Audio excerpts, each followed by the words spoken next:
Aquí, la vida no se limita a existir, avanza, y los ñus son el pulso indiscutible de estas llanuras.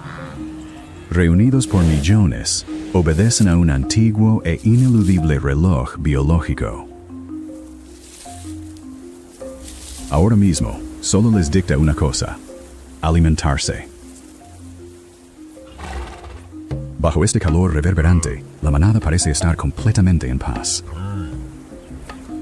Su pastoreo sincronizado moldea la sabana. Al arrancar los tallos más duros, devuelven nutrientes vitales a la tierra agotada.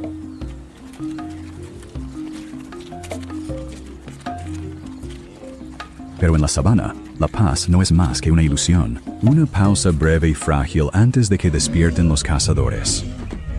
Aquí, un solo paso en falso puede resultar mortal.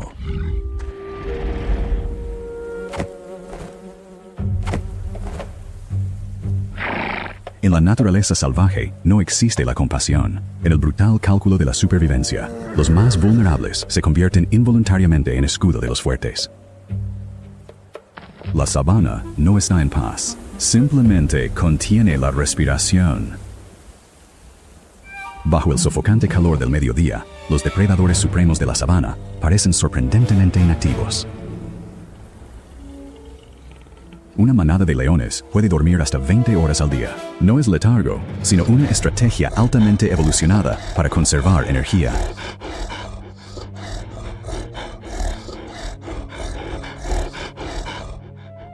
Pero el hambre es un despertador persistente.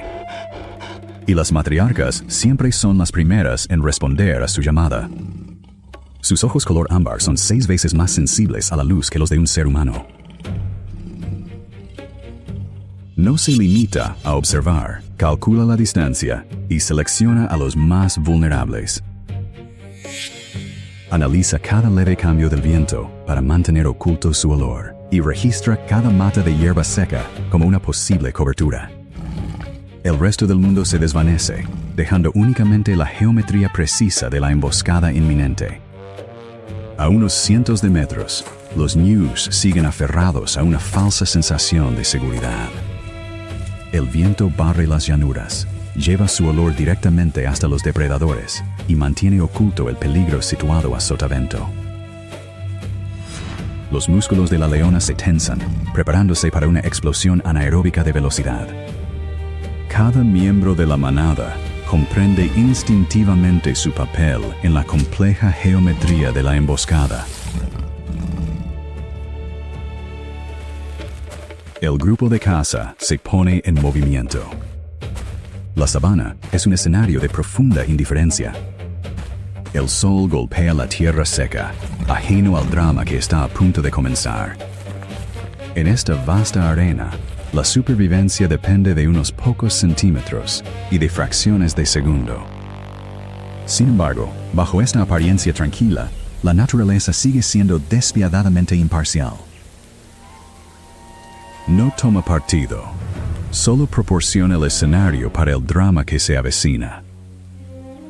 El guión fue escrito por millones de años de evolución, solo falta ejecutarlo. Y en este escenario, el acto inicial está a punto de escribirse con polvo e instinto. La depredadora principal ya ocupa su posición. La leona guía utiliza la hierba blanqueada por el sol como una perfecta capa de invisibilidad.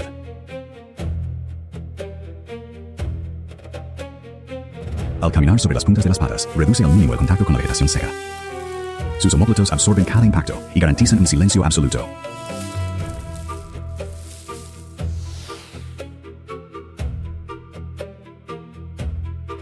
Se convierte en un fantasma entre la hierba.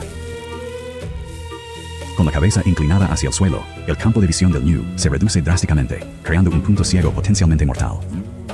La leona debe reducir la distancia hasta situarse a menos de 30 metros. Pega el vientre contra la tierra abrasadora y aprovecha cada leve depresión del terreno para permanecer completamente oculta. De pronto, el comportamiento del ñu cambia. Deja de masticar y orienta las orejas hacia adelante. ¿Una ráfaga cambiante ha delatado a las cazadoras? ¿O se trata de una advertencia instintiva grabada por millones de años de evolución? La tensión se vuelve palpable. El silencio es ensordecedor.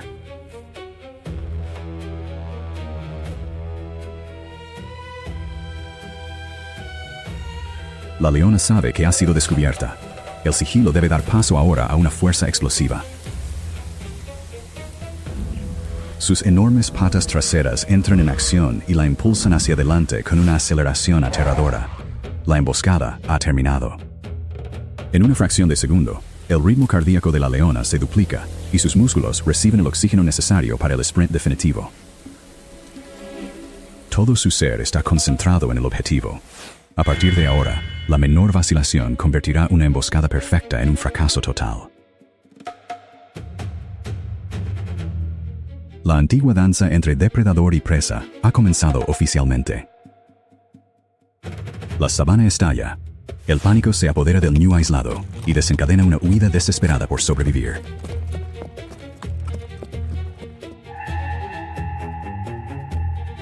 La leona irrumpe desde la hierba, abrazada por el sol.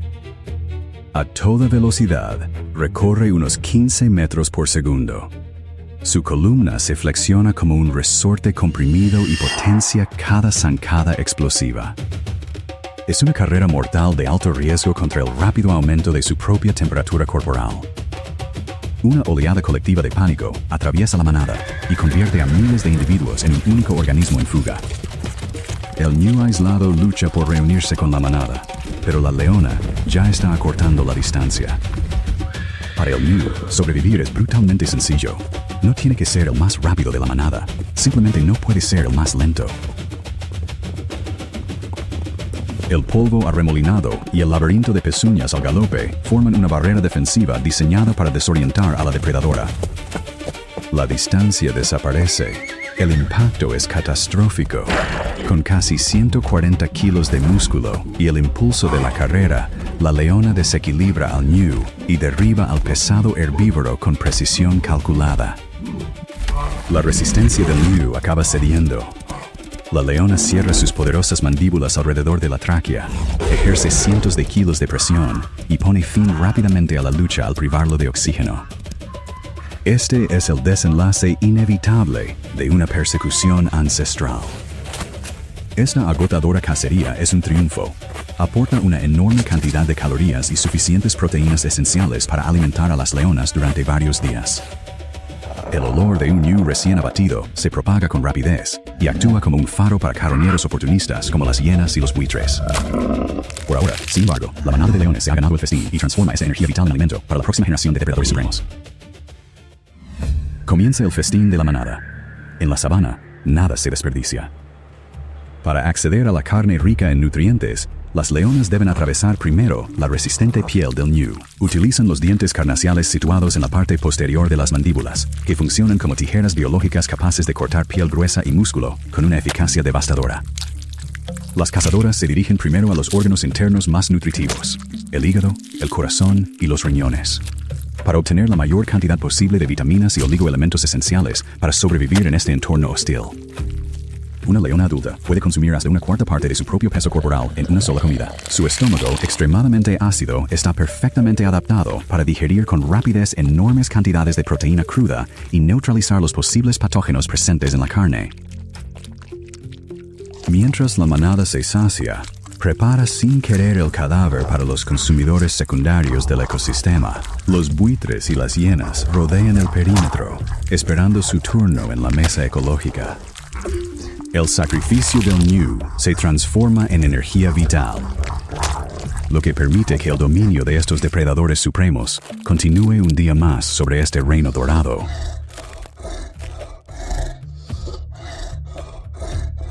A solo unos cientos de metros del lugar de la caza, una inquietante tranquilidad vuelve a apoderarse de la sabana. Los ñus supervivientes pasan de inmediato del pánico primario a una serena indiferencia. Este rápido reajuste emocional no es insensibilidad, sino una adaptación evolutiva esencial. Los herbívoros no pueden permitirse gastar valiosas calorías en un estrés prolongado. En este reino salvaje, la muerte no es más que una breve interrupción en el ritmo implacable de la vida. Mientras la Tierra modifica la inclinación de su eje, el Serengeti se desprende del pesado manto de la noche. Aquí, el amanecer no es simplemente la salida del sol, es un detonante biológico. El repentino aumento de la radiación térmica reinicia el reloj de supervivencia de millones de seres vivos. Para los herbívoros, la primera luz ofrece una fugaz ilusión de seguridad, pero en este escenario de 3 millones de años de antigüedad, la visibilidad es un arma de doble filo, impulsada por un antiguo imperativo biológico. Una hembra preñada abandona la seguridad de la multitud. Las primeras contracciones han comenzado. Cada instinto ancestral se concentra ahora en el nacimiento inminente, preparando su cuerpo para el momento de mayor vulnerabilidad en la sabana. Sin embargo, dar a luz en soledad es la apuesta más arriesgada de la sabana. La liberación del líquido amniótico emite una potente señal química que puede desplazarse kilómetros a favor del viento. El parto ha terminado, pero la transición física aún continúa.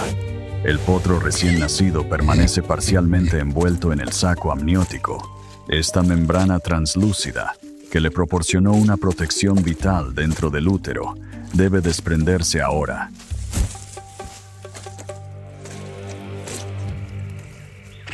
La madre actúa por instinto para ayudar a su cría. Se concentra directamente en el tejido que rodea la cabeza del potro. Al lamer y mordisquear suavemente la membrana, descubre su rostro y se asegura de que pueda realizar cómodamente sus primeras respiraciones completas.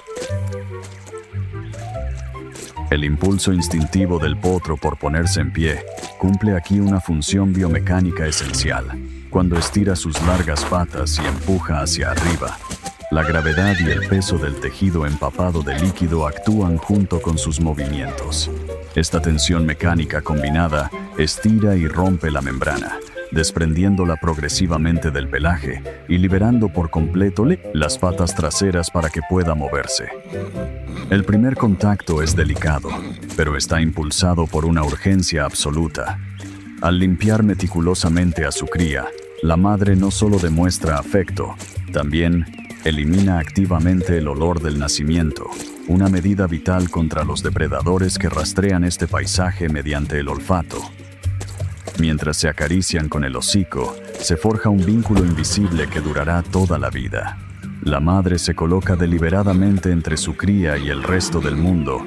En esos instantes de calma, el cerebro del recién nacido toma una fotografía mental, memorizando el código único formado por las rayas de su madre. Los primeros pasos del potro son inestables, pero se adapta con una rapidez extraordinaria. Las cebras son una especie precoz, nacida con un sistema nervioso altamente desarrollado. Caminar de forma continua impulsa la sangre hacia sus largas patas y refuerza rápidamente la coordinación muscular necesaria para correr.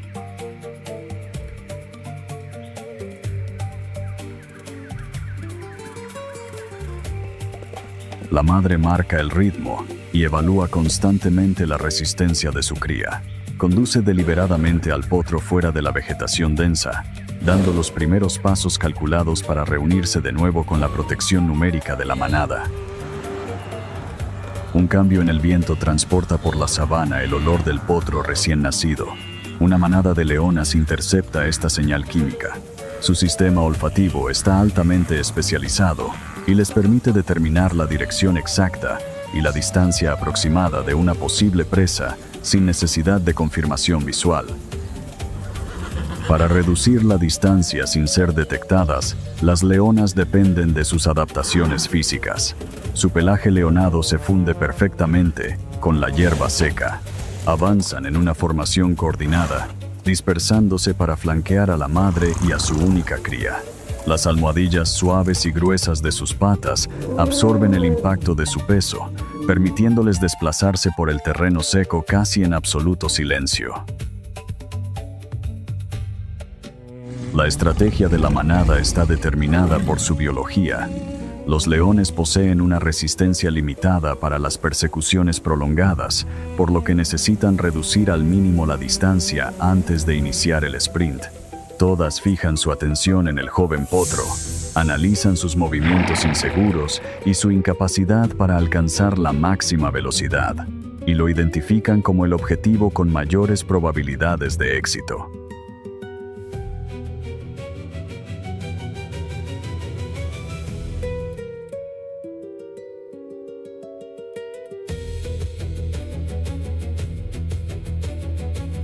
La madre cebra continúa vigilando su entorno, pero no detecta a tiempo el peligro que se aproxima. La leona que encabeza la cacería inicia el ataque, utilizando las enormes fibras musculares de contracción rápida de sus cuartos traseros. Acelera desde una posición inmóvil hasta alcanzar los 60 kilómetros por hora en apenas 3 segundos. Los sensibles oídos de las cebras captan el sonido al instante. El pánico atraviesa la manada como una onda de choque y los animales se dispersan de inmediato, aterrorizados. Pero este ataque frontal es una trampa calculada. Al provocar la estampida, la leona conduce deliberadamente a las cebras presas del pánico directamente hacia el resto de la manada, que espera emboscada. En medio del polvo cegador y del caos, el joven potro solo dispone de una posibilidad de sobrevivir. Debe imitar perfectamente cada movimiento de su madre o quedará rezagado. A máxima velocidad, la manada en fuga despliega su mayor defensa natural, una ilusión visual, cuando decenas de cebras corren y se entrecruzan.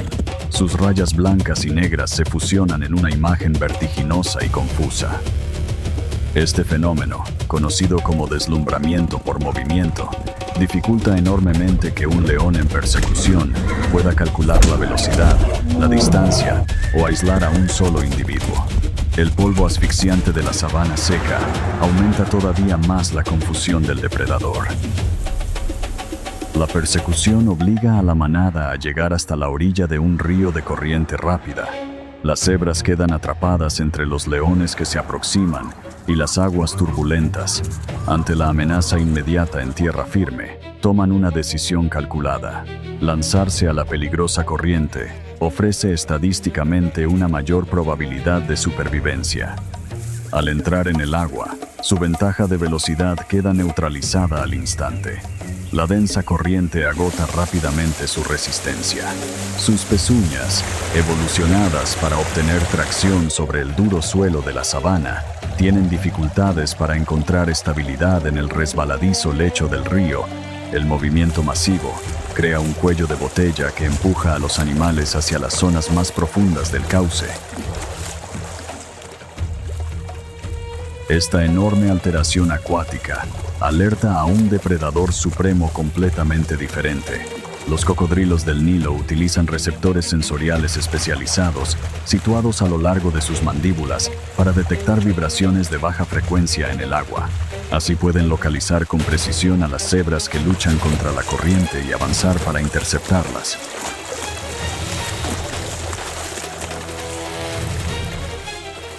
Impulsadas por el pánico absoluto, no se detienen para defenderse. Agitan violentamente sus cuerpos y utilizan sus poderosos músculos únicamente para vencer la resistencia del agua, manteniendo la mirada fija en alcanzar la orilla opuesta.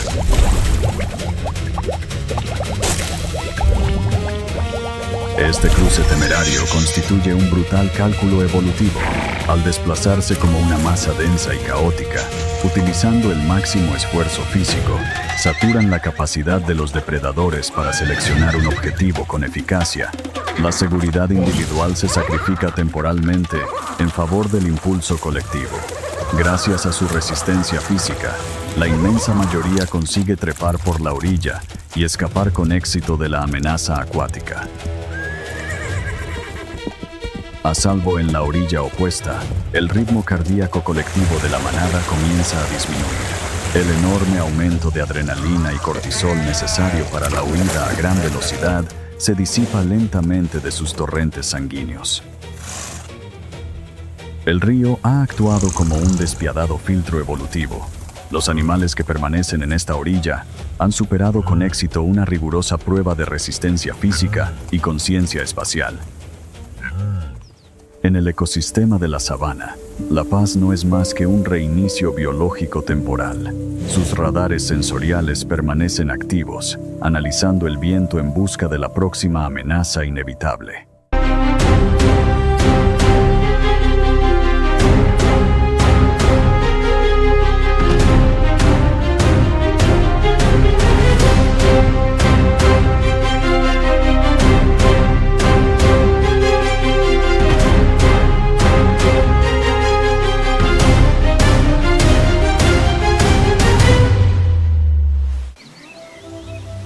Las montañas rocosas, una espina dorsal de piedra que corta el cielo de Norteamérica.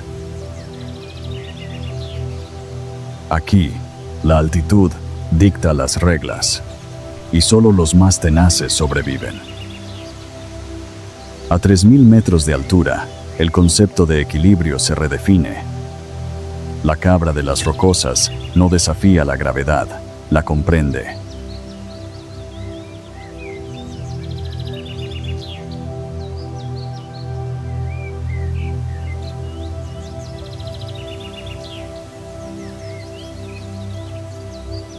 Sus pezuñas actúan como ventosas biológicas.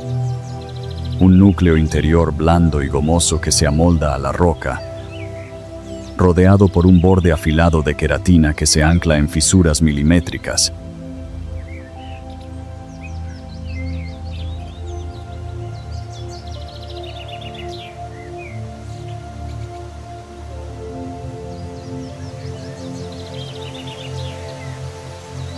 Pero en este mundo vertical, el abismo no es el único peligro. El águila real, con una envergadura de más de 2 metros, domina las corrientes térmicas sin gastar energía. Sus ojos procesan imágenes a una resolución letal, escanean los acantilados.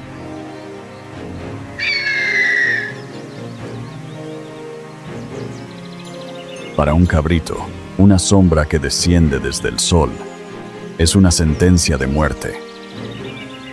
A medida que el eje de la Tierra se inclina, la tiranía del hielo cede. La primavera en las rocosas no es un despertar pacífico, es un estallido violento de vida. Más abajo de las cumbres desoladas, el paisaje experimenta una metamorfosis radical. El sol primaveral fractura el hielo, desatando torrentes que nutren las venas de la montaña.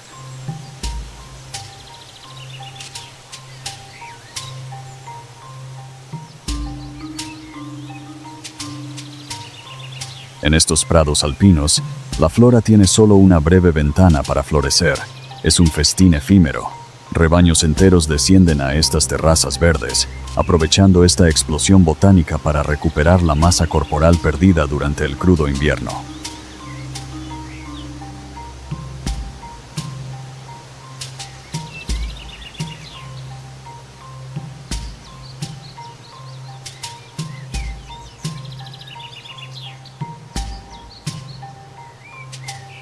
Para mantener esta maquinaria pesada, el oso necesita combustible urgente.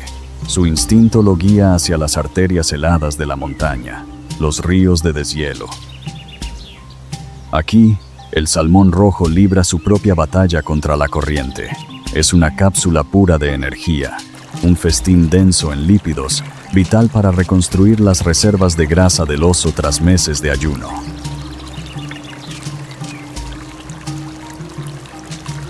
Grizzly entra al agua helada. Su estrategia exige una precisión matemática. El agua refracta la luz, distorsionando la posición real de la presa. El cerebro del oso debe calcular este margen de error óptico en fracciones de segundo. Y ataca. Un zarpazo fulminante rompe la tensión superficial. Sus garras se clavan con una fuerza aplastante. Biomecánica pura en acción. Pero esta abundancia atrae una atención indeseada, y con el deshielo emerge de su letargo invernal el monarca absoluto de este ecosistema, el oso grizzly.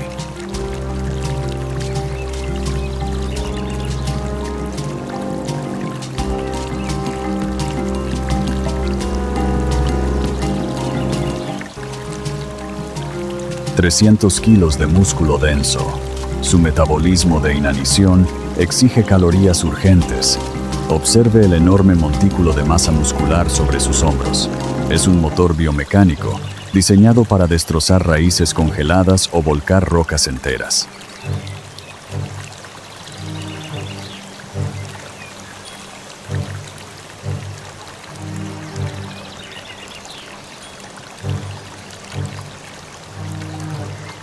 No se guía por la vista.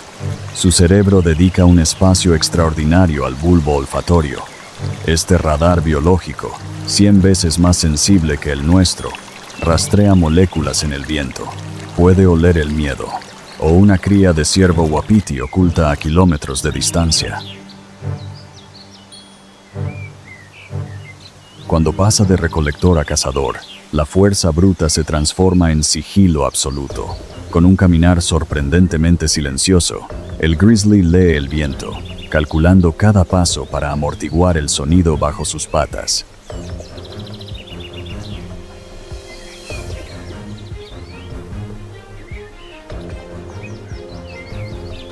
La táctica no es una persecución prolongada, es la geometría de la emboscada perfecta. Corta las rutas de escape. Espera que la distancia sea mínima. El ataque estalla. El objetivo es el rebaño de cabras. 300 kilos de fuerza bruta aceleran como una locomotora desbocada. El oso grizzly convierte la pendiente en su pista de caza. Las cabras no pueden superar al oso en velocidad pura sobre tierra firme. Su biomecánica no está hecha para el sprint horizontal. Su única ruta de escape es la verticalidad. Corren directamente hacia el abismo. Para el grizzly, su mayor arma se convierte en su debilidad. Su inmensa masa crea un centro de gravedad demasiado alto. Sus garras, diseñadas para cavar y desgarrar, no tienen tracción en la piedra desnuda. Un paso en falso significa ser devorado por la gravedad. El depredador calcula la ecuación y cede. La montaña ha dictado su veredicto. Hoy, en la frontera entre el cielo y la muerte, las cabras sobreviven.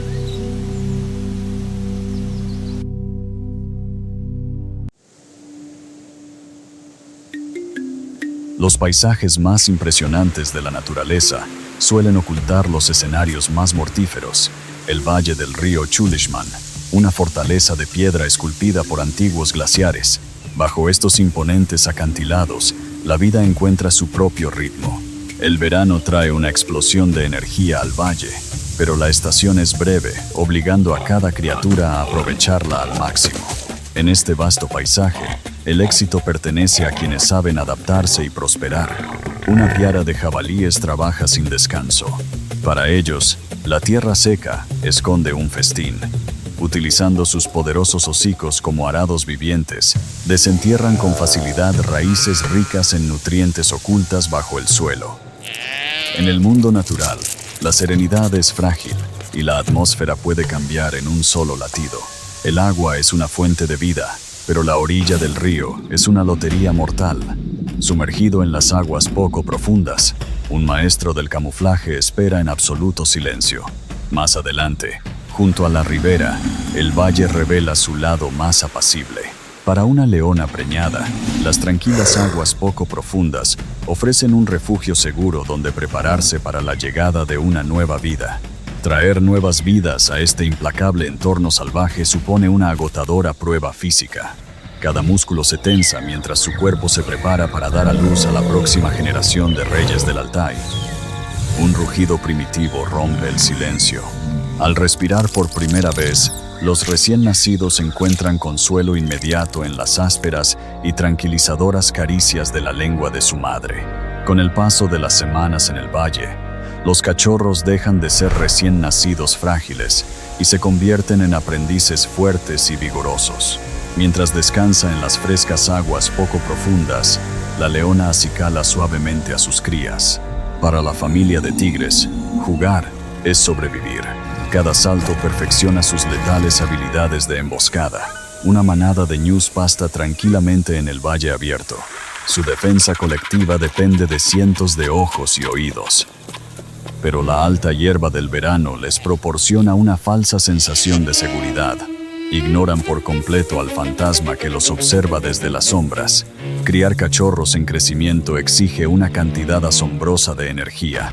Para alimentar a su familia, la tigresa debe poner a prueba sus mortíferas habilidades. Comienza su avance calculado. Su pelaje rayado actúa como un camuflaje disruptivo que desdibuja la silueta de su cuerpo. Las suaves almohadillas especializadas de sus patas amortiguan cada pisada y le permiten desplazarse como un fantasma entre los arbustos secos. A medida que reduce la distancia, baja drásticamente su centro de gravedad.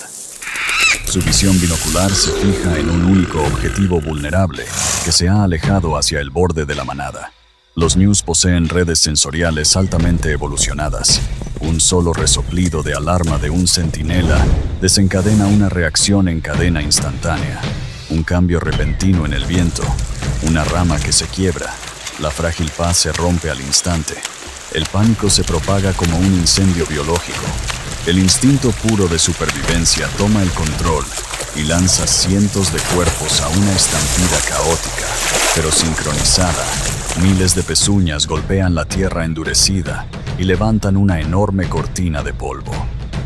Se trata de un mecanismo defensivo destinado a confundir el seguimiento visual del depredador.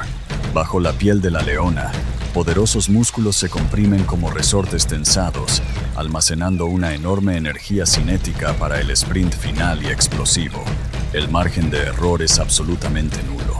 En esta carrera cegadora, la velocidad es el único escudo de los ñus. El valle retumba con el estruendo de la supervivencia, mientras corren para escapar de la propia muerte. El valle estalla en un caos absoluto. Una frenética estampida de ñus atraviesa las llanuras. Al abandonar su escondite, la leona desata toda su aterradora velocidad. La defensa colectiva de la manada se desmorona y se convierte en una desesperada lucha individual por sobrevivir. Las pezuñas golpean con fuerza la tierra, intentando escapar de lo inevitable, pero uno de ellos no será lo bastante rápido. La distancia desaparece. Las garras letales se hunden profundamente en la gruesa piel. La leona se aferra con firmeza a la enorme presa. La lucha provoca una onda de conmoción en todo el valle de Chulishman. Los animales cercanos permanecen paralizados, testigos silenciosos de la dura e implacable realidad de la cadena alimentaria. El tiempo parece detenerse por completo en las montañas del Altai. En lo alto, las águilas carroñeras vuelan en círculos a la espera. Una mordida precisa y asfixiante en la tráquea pone fin rápidamente a la lucha. La cacería ha terminado. La energía del ñu caído alimentará ahora a una nueva generación, mientras la leona reclama la presa que tanto le ha costado conseguir. El brutal equilibrio de la naturaleza queda restablecido. Impulsada por su instinto maternal, la leona transporta rápidamente este alimento vital hasta la seguridad de su guarida. Para los cachorros en crecimiento, esta comida representa una valiosa inyección de vida. La carne fresca les proporciona las proteínas esenciales necesarias para desarrollar músculos fuertes y afianzar sus instintos depredadores. Aquí, en el valle de Chulishman, la trágica caída de una criatura preserva el legado de otra, perpetuando el despiadado y al mismo tiempo hermoso ciclo de la naturaleza. Mientras el sol finalmente desciende tras las escarpadas cumbres del Altai, el polvo caótico de la cacería se ha disipado y ha sido sustituido por un silencio profundo y pesado. El valle vuelve a respirar, pero en este implacable entorno salvaje, cada atardecer es tan solo una breve pausa dentro del eterno y hermoso ciclo de vida y muerte de la naturaleza. El amanecer se abre paso sobre la sabana africana, un inmenso escenario de supervivencia. Aquí, la brutal estación seca marca el ritmo de la vida. El calor es implacable y la tierra está reseca hasta los huesos. Los apacibles nómadas de las llanuras comienzan su rutina diaria. Se desplazan como una sola entidad, guiados instintivamente hacia el delicado rocío oculto entre la hierba. Los soberanos absolutos de este reino aprovechan el frescor de la mañana para disipar el calor acumulado en sus enormes y musculosos cuerpos. Cada respiración de la manada de leones es profunda y constante. Al reducir el ritmo cardíaco y ralentizar el metabolismo, minimizan la pérdida de agua ante la inminente llegada del sol africano.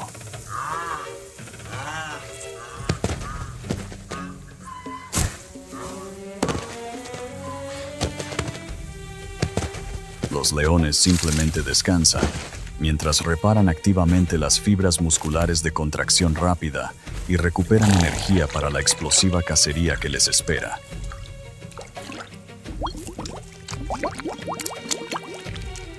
Conocida por su carácter solitario e impredecible, la madre rinoceronte es una fuerza formidable.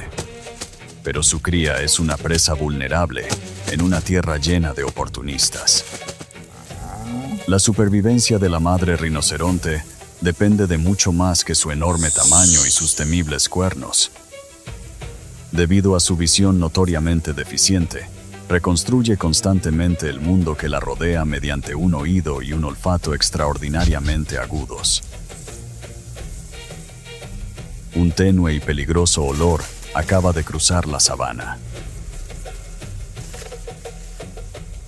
Sin percatarse del depredador mortal que se aproxima, la madre rinoceronte y su cría continúan pastando tranquilamente. Esta falsa sensación de seguridad constituye el arma biológica perfecta para una emboscada.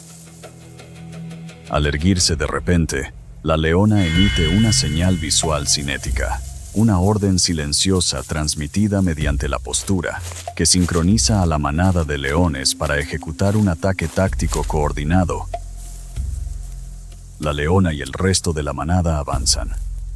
Las almohadillas especializadas de sus patas absorben las vibraciones sonoras, convirtiendo cada paso en una demostración magistral de biomecánica depredadora. La manada reduce poco a poco la zona de ataque, en un silencio absoluto y mortal. Las enormes orejas de la madre rinoceronte giran como antenas de radar. Finalmente, la alerta acústica detecta el estruendo de las patas que se aproximan. La leona utiliza su columna vertebral extremadamente flexible como un resorte biológico, maximizando la longitud de cada zancada para reducir rápidamente la distancia. Impulsada por la respiración anaeróbica, la manada acelera hasta alcanzar su velocidad máxima e inicia una persecución directa y vertiginosa contra la madre rinoceronte y su cría.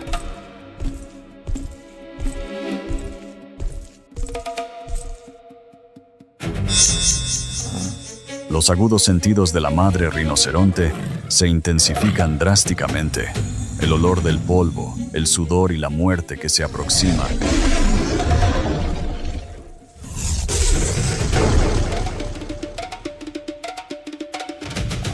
Alcanza sus receptores olfativos con una claridad extrema. La manada de leones intenta ejecutar un derribo mecánico. Sus garras retráctiles se anclan en la gruesa armadura dérmica de la madre rinoceronte.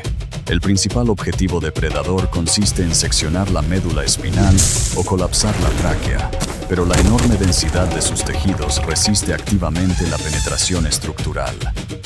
La madre rinoceronte convierte su masa biológica de 2 toneladas en un arma, generando una enorme fuerza cinética. Utiliza su sólido cuerno de queratina como un ariete defensivo letal. Al mismo tiempo, coloca su cuerpo para formar un escudo biológico impenetrable, aislando eficazmente a su cría de la zona de ataque de la manada de leones.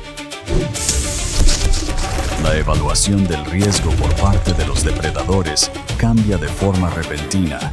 Una sola fractura ósea causada por la madre rinoceronte podría significar una muerte inevitable por inanición para los leones. El coste energético supera ahora la recompensa biológica. Mediante una retirada táctica, la manada cancela el ataque.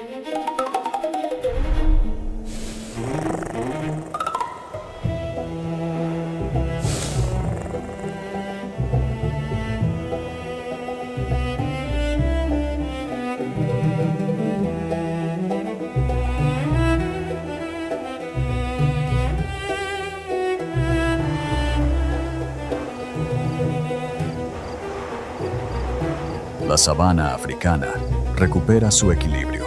Los elevados niveles de adrenalina en el torrente sanguíneo de la madre, rinoceronte y su cría comienzan a disminuir. A medida que la radiación solar se desvanece con el anochecer, el descenso de la temperatura ambiental permite que la madre disipe con eficacia el calor corporal generado durante el combate. La supervivencia biológica está asegurada. A lo largo de la costa oriental de África se extiende Tanzania, una tierra dominada por las vastas llanuras de la sabana, abrasadas por el sol. Bajo un calor implacable, la vida continúa con un ritmo sereno, creando una frágil ilusión de paz absoluta.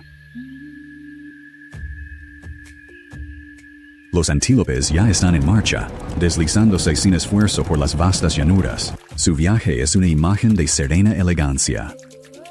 Con cuerpos esbeltos, moldeados por la naturaleza, cada salto es ligero y rítmico, en perfecta armonía con el pulso de la tierra.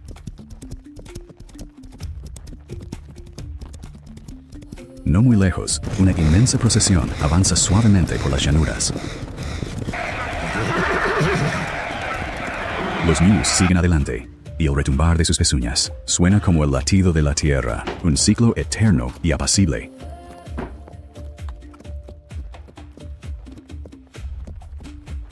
Fluyendo con una gracia incesante, estas aguas salvajes abren una profunda grieta en la tierra, una línea del destino que no pueden evitar. Porque bajo su flujo hipnótico, una prueba mortal aguarda en silencio. En pleno río, un depredador supremo ya está en posición. Un cocodrilo gigante. No persigue, calcula. Oculto bajo la superficie turbia, espera un único error fatal.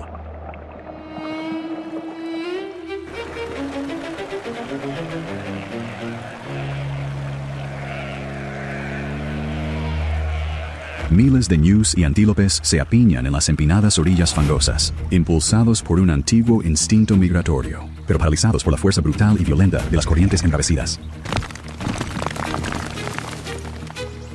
El pánico se propaga entre la manada.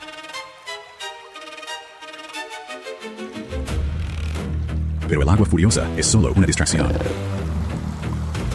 Bajo la superficie se ha formado una antigua alianza, una congregación de cocodrilos gigantes. De sangre fría y perfectamente adaptados, conservan hasta la última gota de energía. Camuflados contra el lecho del río, forman un campo de minas viviente. La emboscada definitiva está preparada. La tensión alcanza el límite, basta con un solo pionero para romper la indecisión. De inmediato, el instinto ciego de la manada toma el control. Cientos se lanzan a las peligrosas corrientes, sin saber que saltan directamente hacia las fauces de la muerte. Es un frenesí caótico de pezuñas agitadas y gritos de pánico. Biológicamente, su pelo hueco les proporciona flotabilidad natural, una adaptación vital para cruzar los ríos. Pero la flotabilidad no ofrece defensa alguna contra lo que espera abajo. Los rápidos turbulentos ocultan el avance silencioso y mortal de los depredadores supremos. Para la manada, lo único que importa es la orilla opuesta, pero cada segundo, luchando contra la corriente, agota sus fuerzas. Cegados por el agua blanca que salpica y ensordecidos por el estruendo de la manada, sus agudos sentidos quedan completamente inutilizados. Nadan a ciegas, ofreciendo la cobertura perfecta para un ataque prehistórico. Luchan desesperadamente por sobrevivir. Pero en este río implacable, su voluntad de vivir los conduce directamente hacia las fauces de la muerte. Y los cocodrilos gigantes no se apresuran, son maestros en conservar energía. No hay vuelta atrás. Empujados por el enorme peso de la interminable manada que viene detrás, miles caen al río como una cascada viviente de carne y hueso. El agua queda al instante saturada de cuerpos y pánico.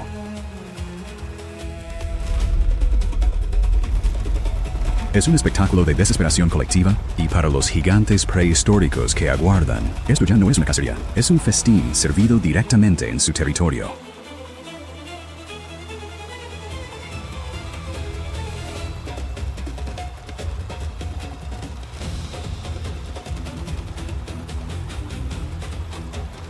Los cocodrilos gigantes dejan que el río haga el trabajo pesado. La trampa se ha cerrado en este brutal teatro de la naturaleza. No todos llegarán al otro lado.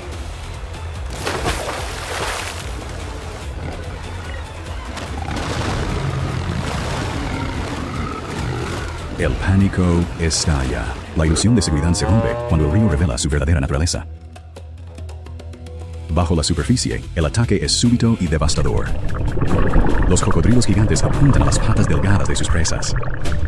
Es una táctica calculada para anular al instante su movilidad, arrastrándolas hacia las profundidades asfixiantes.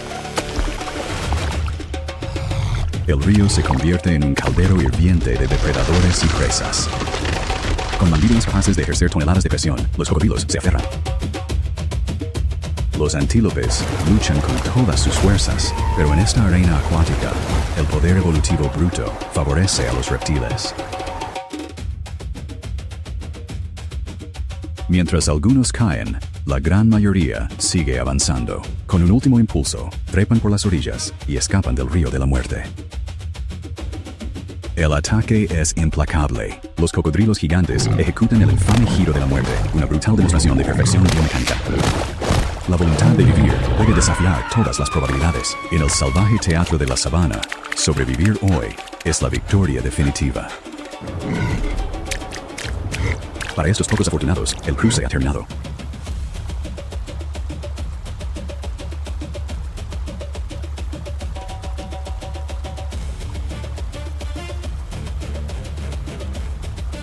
Han superado la prueba y burlado a la muerte, pero sobrevivir les ha cobrado un alto precio físico.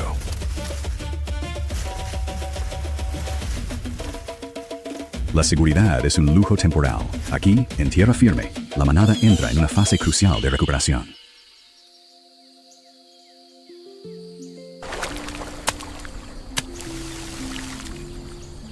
Las familias se reúnen, las madres acarician suavemente a sus crías en el hocico, confirmando que siguen vivas mediante el olfato y el tacto. No hay tiempo para mirar atrás. No hay tiempo para llorar a los caídos. En el ritmo implacable de la sabana, el dolor es un lastre que las presas no pueden permitirse cargar. Hay una profunda resiliencia en esta quietud.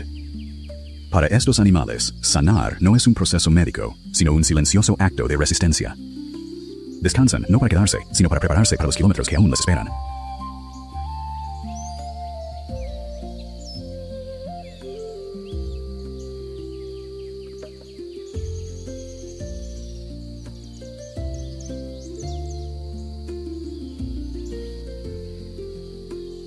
Pronto, la energía caótica es sustituida por el sonido tranquilo y rítmico del pastoreo.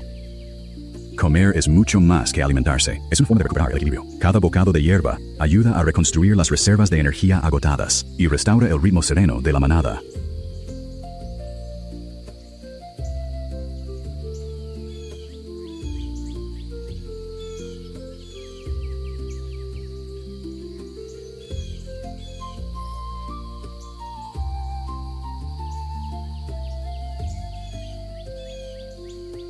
El instinto les ordena seguir avanzando.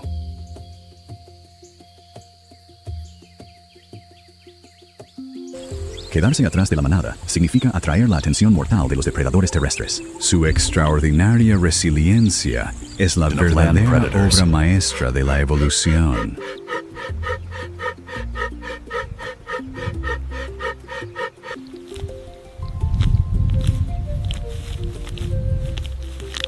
Cuando desciende la hora dorada, el sol africano derrama una luz cálida y compasiva sobre este paisaje hostil.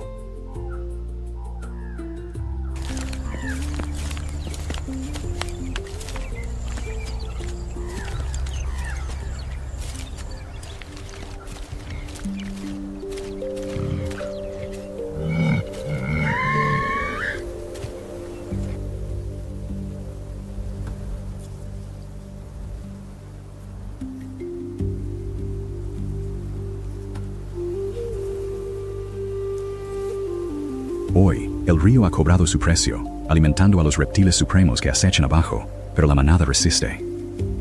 La gran migración continúa.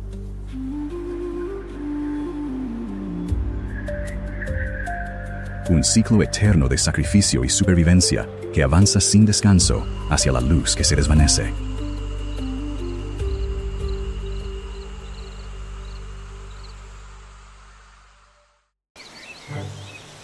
Cuando el invierno bloquea las montañas rocosas bajo 1 metro de nieve, la vida se silencia.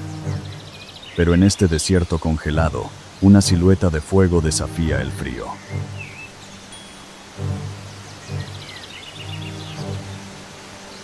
El zorro rojo. Su pelaje de invierno es una obra maestra de la termodinámica.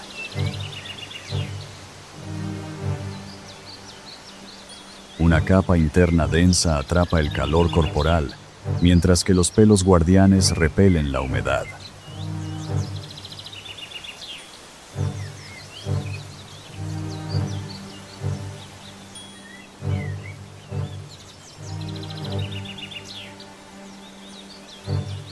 Pesa menos de 7 kilos. Su estructura es ligera, diseñada para caminar sobre la nieve sin hundirse.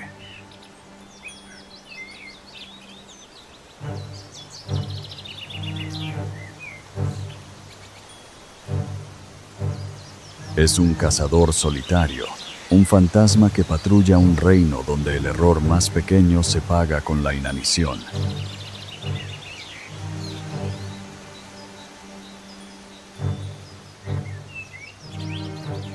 Debajo de este manto blanco existe un mundo oculto, la zona subniveal.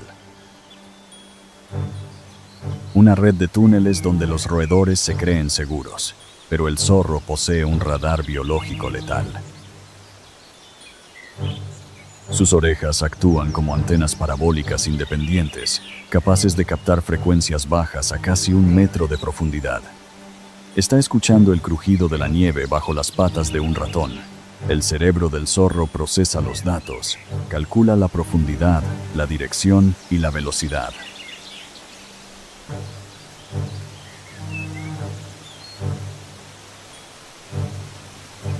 Un depredador invisible contra una presa oculta. La tensión muscular llega a su límite. Los cuartos traseros se comprimen como un resorte de acero.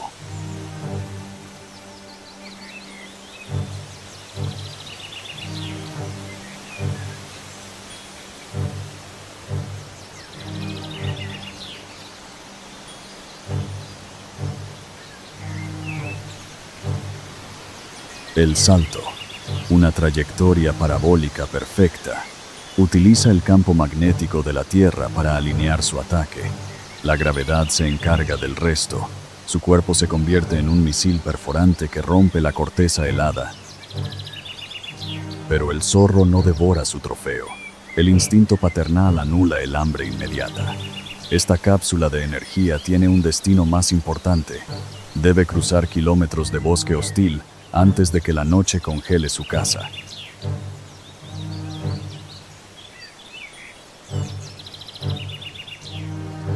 Llega a la madriguera, una red de túneles bajo las raíces de un abeto milenario.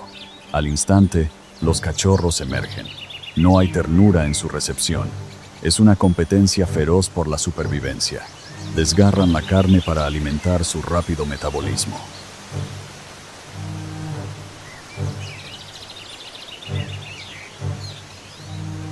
El adulto observa, exhausto. La vida del ratón ha sido asimilada. En la naturaleza, nada se desperdicia, todo se transforma.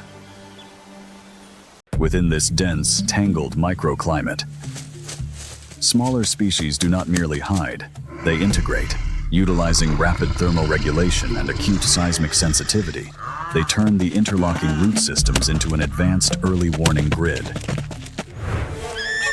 Driven by intense resource competition, species have evolved specialized morphological weaponry from reinforced armor plating to high-impact kinetic appendages. Every physical clash is a calculated gamble of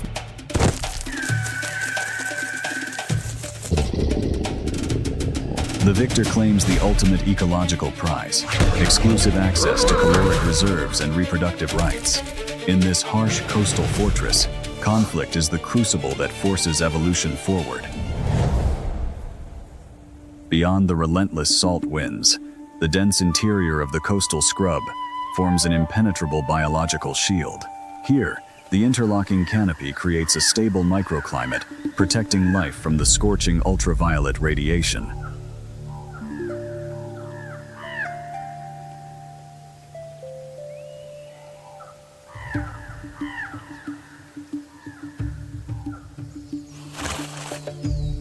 Survival here is not always a physical clash. It is a masterclass in energy conservation. Daily behavioral rhythms are strictly dictated by the shifting temperature gradients. Deep within the scrub, a sounder of wild boars engages in intensive soil bioturbation. Their highly modified snouts act as powerful biomechanical plows, guided by an olfactory cortex capable of detecting subterranean caloric reserves. Intently focused on foraging, they are completely unaware that their body heat has just exposed their exact location to a hidden predator.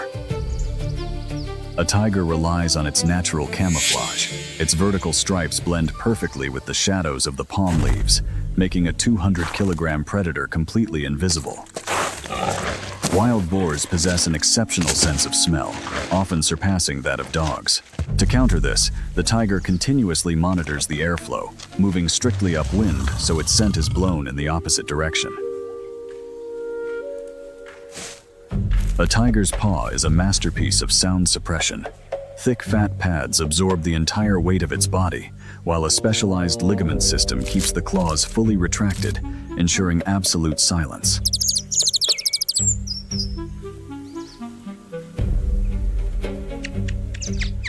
Nature is unpredictable. A sudden micro-shift in the coastal wind alters the airflow.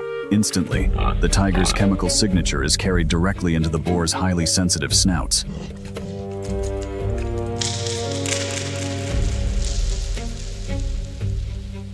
The boar's olfactory receptors process the predator's scent in milliseconds. A massive adrenaline dump floods their system.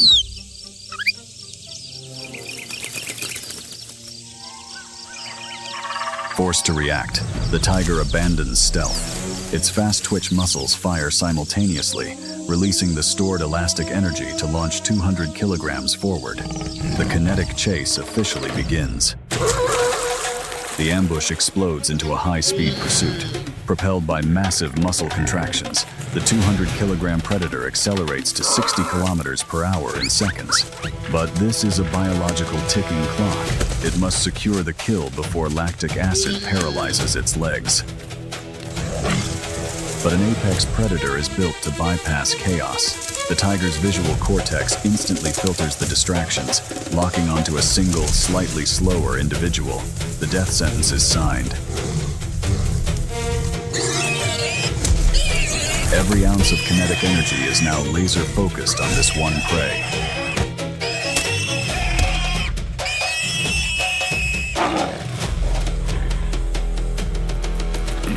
The violent transaction is complete. The rest of the herd survives another day, leaving the weakest behind. For the tiger, this blood-soaked victory provides a massive influx of calories, fueling its reign over the unforgiving coastal scrub.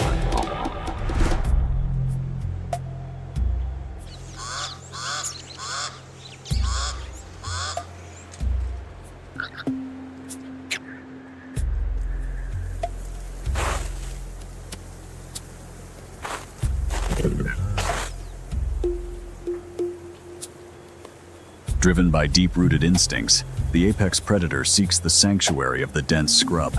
It claims a hidden refuge, a quiet space where the lingering scent of the hunt can safely dissolve into the evening breeze. In the pitch-black canopy, a marvel of evolution illuminates the dark. Under this gentle glow, the sovereign of the scrub quietly watches over the sleeping forest.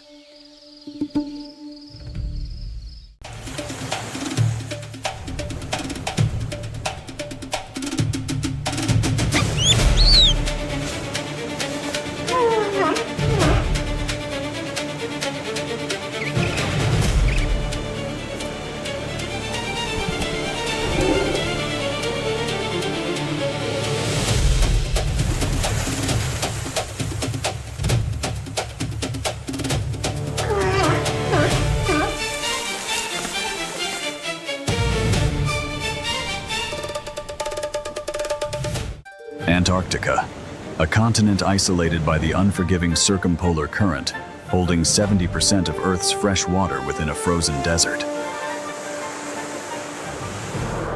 Here, the cryosphere dictates all biological rhythms.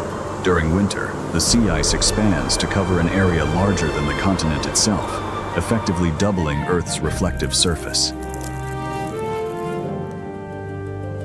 This extreme albedo effect plummets temperatures drastically, while the rapid cooling of high-altitude air generates relentless katabatic winds that sculpt the frozen topography. Yet, this freezing and dynamic matrix is far from a dead zone. Nutrient-rich upwellings driven by the ice mechanics fuel a massive hidden marine ecosystem beneath the surface.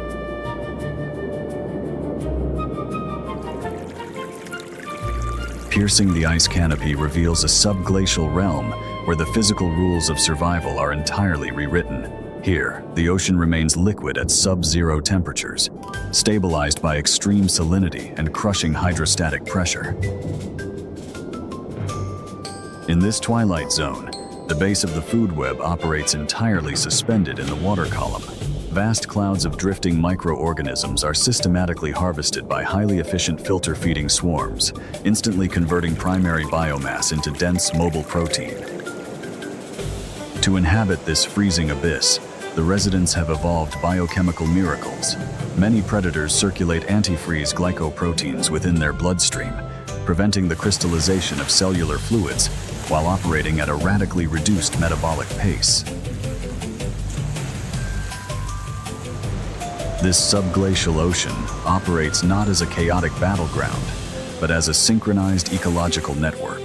There is no wasted motion, ensuring absolute efficiency in a resource-limited habitat.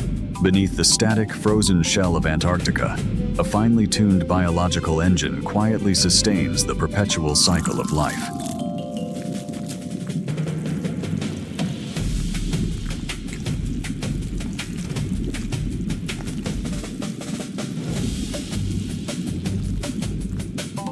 Vision loses its power in these dark depths.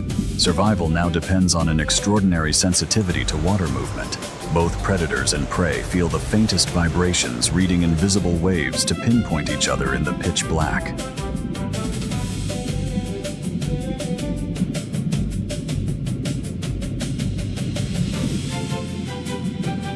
On the ice, the colony acts as a single thermoregulatory unit. Tightly huddling minimizes their surface area, creating a microclimate to resist extreme heat loss. But their high metabolic rates demand constant refueling. Leaping into the freezing ocean to hunt, the penguins transform instantly.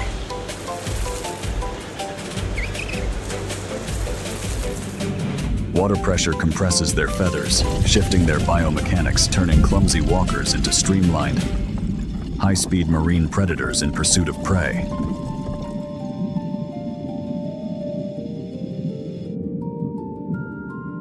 Plunging into the deep triggers an extreme biological response. Their heart rate plummets from 200 to just 20 beats per minute, heavily conserving internal oxygen for a prolonged hunt.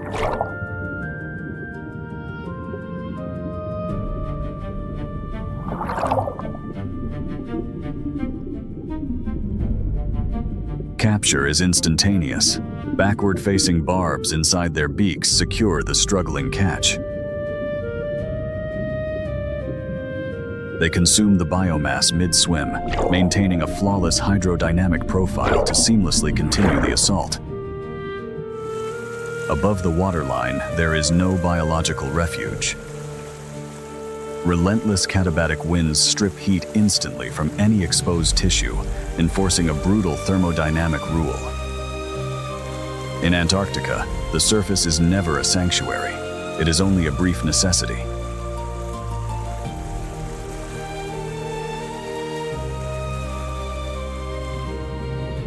In the shadows of the ice, a completely different biological machine awaits. The seal utilizes countershading, a dark dorsal profile that renders it virtually invisible against the deep abyss. It does not rely solely on sight. Highly innervated vibrissae on its snout detect the exact hydrodynamic wakes left by the swimming penguins, tracking their spatial signatures in the water. Positioned below, it exploits the bird's visual blind spots. Locking onto their trajectory, the predator converts its massive mass into kinetic energy, executing a sudden lethal vertical strike. The pursuit ignites. The seal propels its massive frame forward, overcoming immense water resistance through raw muscular output. In open water, its top speed rivals the penguins, turning the ocean into a high-speed ballistic corridor.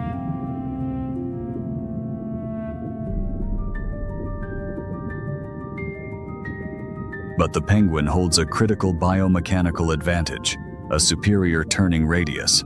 Possessing lower mass and inertia, the bird executes hairpin maneuvers. It uses its stiff tail and flippers as hydrodynamic rudders to abruptly alter its vector.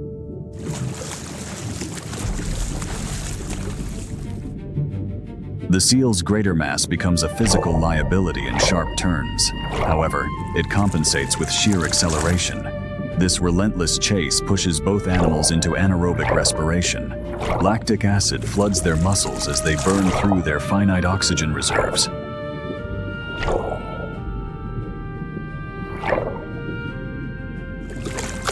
This is a contest defined by fractions of a second. Survival is no longer just about speed, but about outlasting the predator's physiological limits. In this evolutionary arms race, every micro-adjustment determines who survives and who fuels the ecosystem.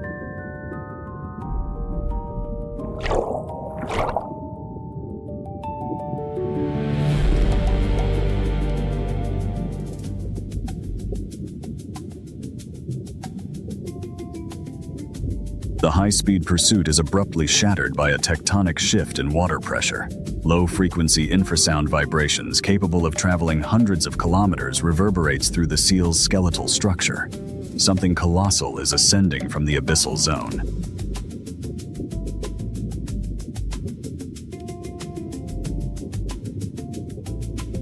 The blue whale, the largest biological mass ever to exist on Earth. While its anatomy dictates a strict diet of krill, not seals, its sheer scale turns the ocean into a hazardous vortex. It has arrived to exploit the exact same nutrient-dense swarms that drew the smaller predators here.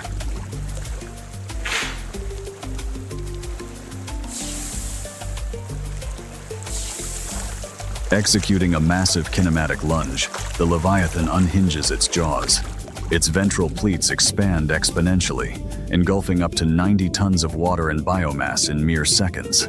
The seal is instantly caught, not targeted as prey, but trapped as collateral damage within this catastrophic hydrostatic vacuum.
Battling a hydrodynamic pull equivalent to a violent undertow, the seal must abort its own hunt, pushing its anaerobic threshold to the absolute limit.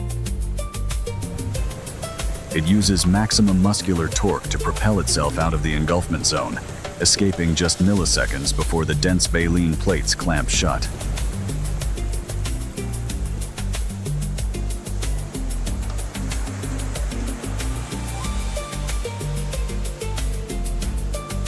The predator becomes the fugitive. In the hyper-competitive waters of the Southern Ocean, survival is dictated not only by speed and agility, but by navigating the indifferent, overwhelming mechanics of the ocean's true titans.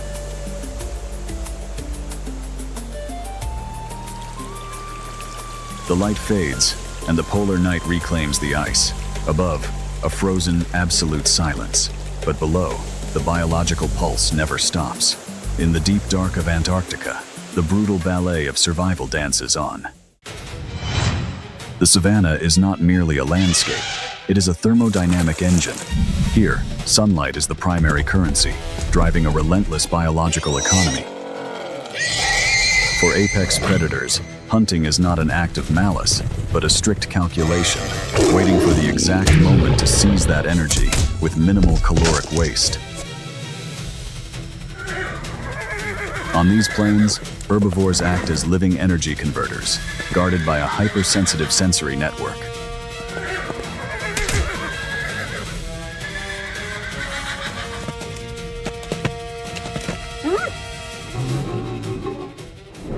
As midday solar radiation peaks, the savanna's thermodynamics drastically shift. Optically, this arid matrix appears as a static, lifeless void, but this profound emptiness is a physical illusion.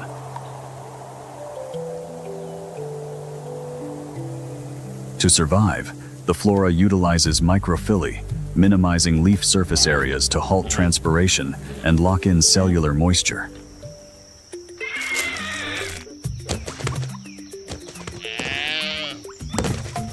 Navigating this arid matrix, herbivores optimize metabolic efficiency. Warthogs target underground tubers. These roots act as biological vaults, storing essential water and starch. Their cartilaginous snouts function as specialized excavators. A lioness's massive muscular frame generates lethal internal heat. By entering a state of deep metabolic conservation, she is actively supercharging her fast-twitch muscle fibers with glycogen. She is banking explosive kinetic energy, waiting for the thermal waves to dissipate and the perfect acoustic blind spot to open. Driven by the pressure of caloric intake, the warthog's biological radar is neutralized. The friction of excavating dry earth creates an auditory mask, perfectly concealing the approaching predator.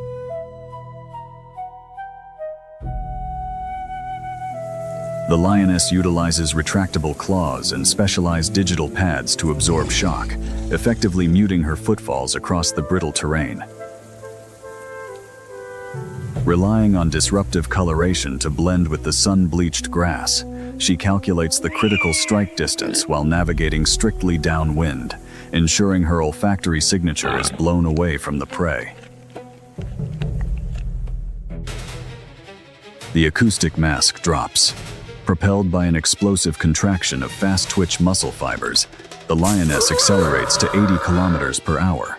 The warthog's head snaps up, instantly flooding its visual cortex with the reality of the ambush.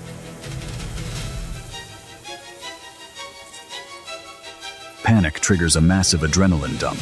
The warthog flees with its tail erect, a biological flag coordinating the herd's chaotic dispersal. It employs erratic lateral evasion to shatter the feline's linear momentum.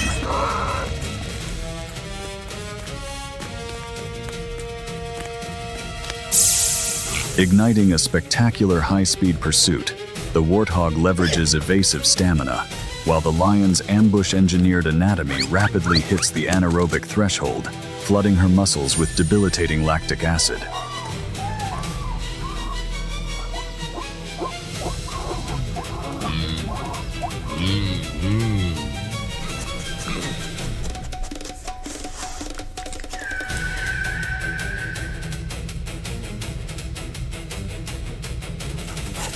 Plunging straight into a deep subterranean hole, the warthog completely removes itself from the surface battlefield. By retreating into the dark depths, it secures a definitive spatial advantage. The lioness aggressively reaches down the pit, but a feline's retractable claws are engineered for surface grappling, not heavy excavation. Safe in the depths, the warthog expands its ribcage, wedging its body against the earthen walls with immense isometric force.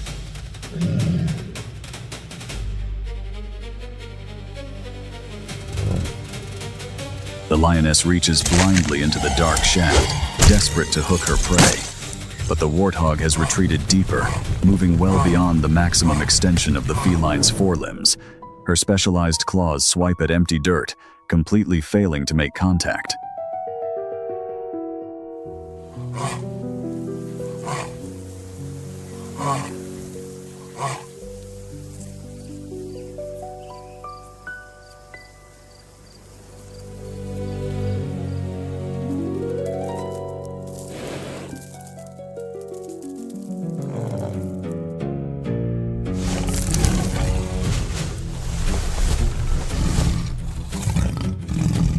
Confronted by this stark anatomical limit, the apex predator is rendered entirely powerless. Unable to extract a target she cannot even reach, she absorbs the metabolic loss and walks away, defeated by the sheer depth of the earth.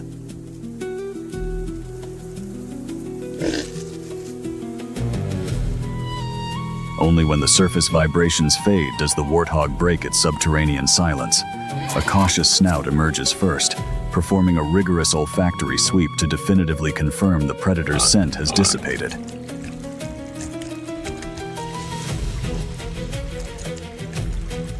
Stepping back into the fading light, the animal undergoes a rapid physiological reset. The parasympathetic nervous system engages, flushing out residual cortisol and decelerating a heart rate that was just pushed to its absolute biological limits.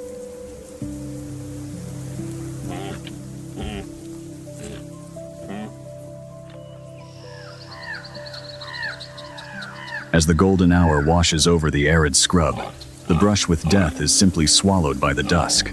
The cycle resets, and another day is won in this perfectly balanced, ruthless matrix.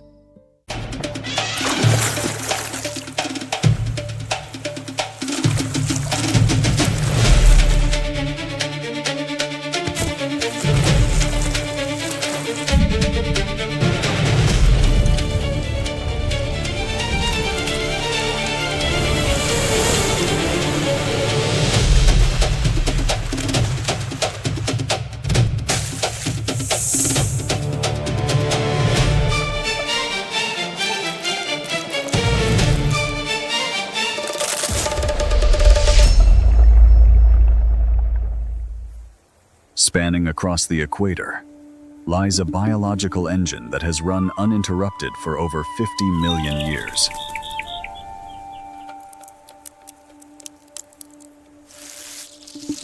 Welcome to the tropical forest. Driven by constant equatorial temperatures, the rapid cycle of growth and decay transforms this ecosystem into the most productive biome on Earth. It is a theater of quiet prosperity. Apex predators emerge through the foliage, moving with biomechanical precision, where dense flora amplifies the slightest rustle. Each footstep is calculated to erase all acoustic signatures.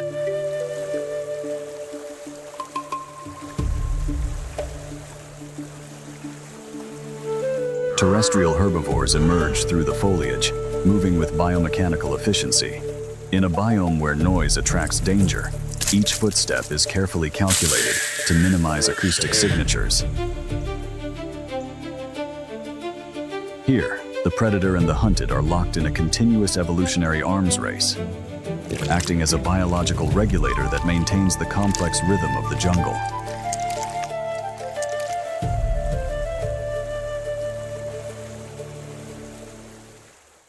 In these tannin-rich aquatic arteries where optical visibility is rendered obsolete, aquatic organisms rely entirely on specialized mechanoreceptors to decode microscopic fluid displacements, mastering this turbid environment through a highly evolved hydroacoustic awareness. In these turbid depths, the red-bellied piranha operates as a specialized opportunistic predator. Evolved olfactory pits decode the water chemistry, isolating blood-borne amino acids at a mere 1 part per million.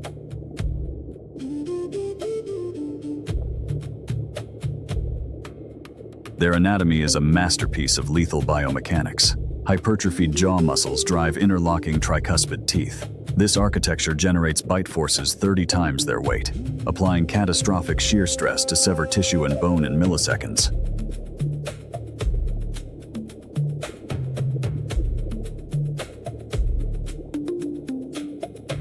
Biologically, their dense schooling acts as a defensive matrix.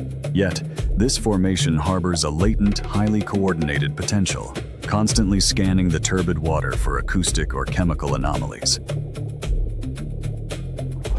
Moving as a synchronized superorganism, they process low-frequency hydrodynamic shifts. The swarm maintains absolute discipline, acting as a dormant strike force waiting for the precise environmental trigger.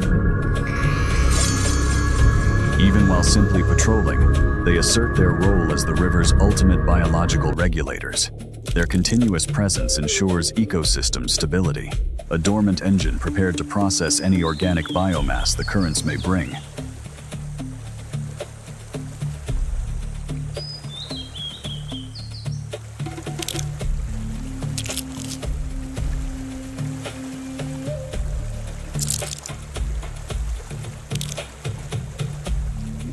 To navigate these dense aquatic arteries, the school utilizes advanced fluid dynamics. By moving in a synchronized lattice, trailing individuals exploit the slipstream, minimizing hydrodynamic drag and conserving vital metabolic energy during extended patrols. Above the waterline, the riparian zone forms a critical ecotone, a biological frontier where terrestrial and aquatic biomes collide. Organisms here enter a state of calculated dormancy. They utilize solar radiation to optimize muscle enzyme efficiency, preloading their biomechanical systems for explosive kinetic output. Dominating this ecotone is the crocodile. Currently, it engages in ectothermic thermoregulation, utilizing highly vascularized osteoderms to absorb solar radiation. This process elevates its core metabolic rate, priming muscle enzymes for peak kinetic output.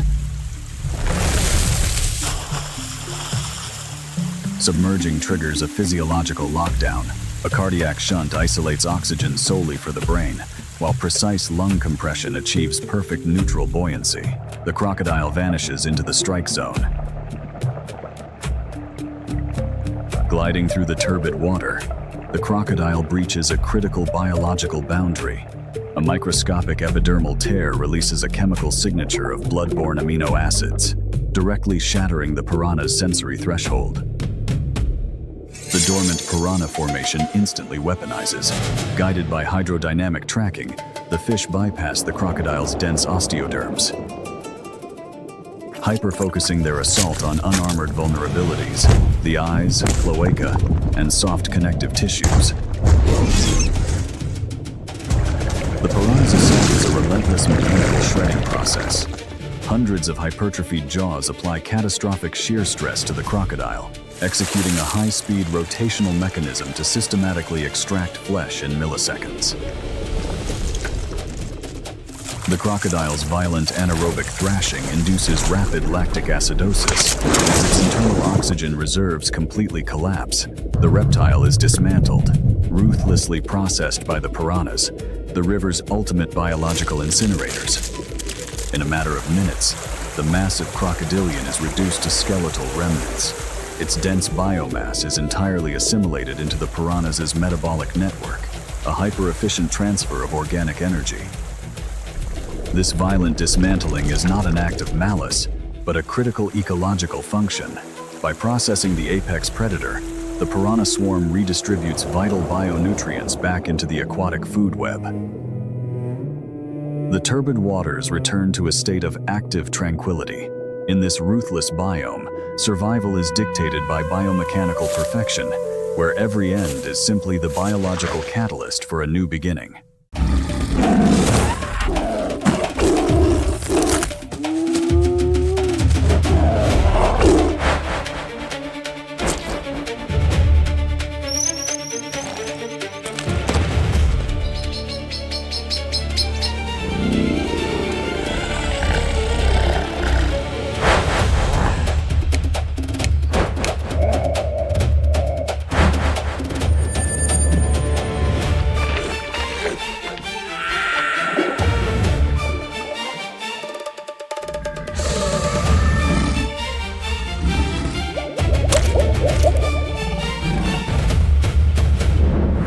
As the earth tilts back toward the sun, a fragile truce is bathed in gold.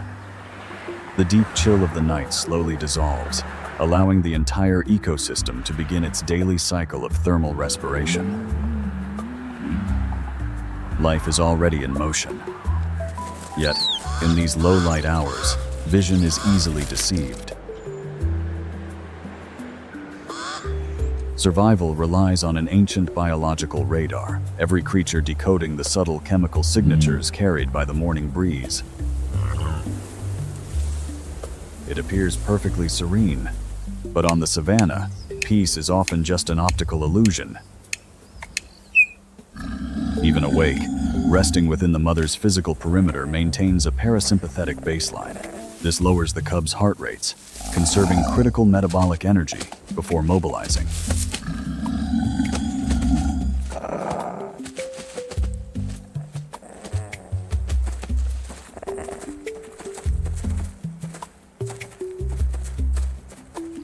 Even in the heart of the sun-baked African savanna, the riverbank creates a localized microclimate. The damp earth offers a crucial thermal refuge from the surrounding extreme solar radiation.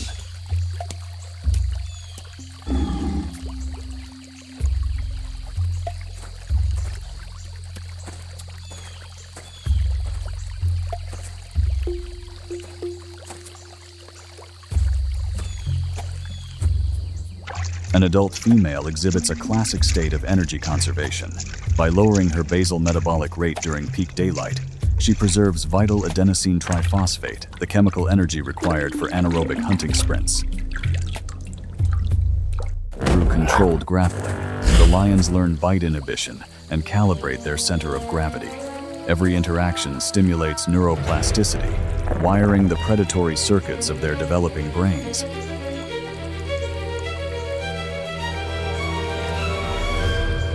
Hydration demands immense vulnerability. As the adult female lowers her head to drink, her peripheral vision is severely compromised.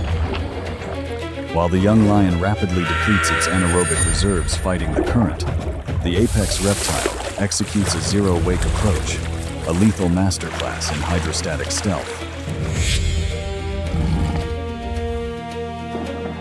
Trapped in the kill zone, the exhausted cub is milliseconds from structural failure. Propelled by its undulating tail, the crocodile closes in, nictitating membranes shielding its corneas. In a fraction of a second,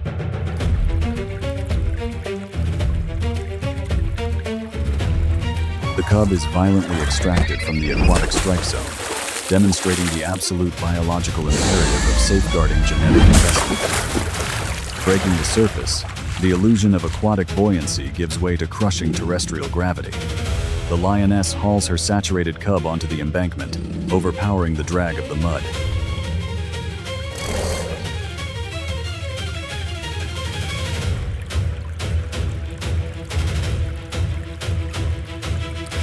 Back on solid earth, the immediate peril washes away with the river water. The lioness gently guides her soaked cub into the safety of the tall, sun-baked grass. Here, the frantic rhythm of survival finally slows. Their racing heartbeats gradually settle, syncing once more with the gentle pulse of the savannah. The rest of the litter gathers close. This physical warmth and shared scent reaffirm their bond, wrapping the young in an invisible blanket of absolute security.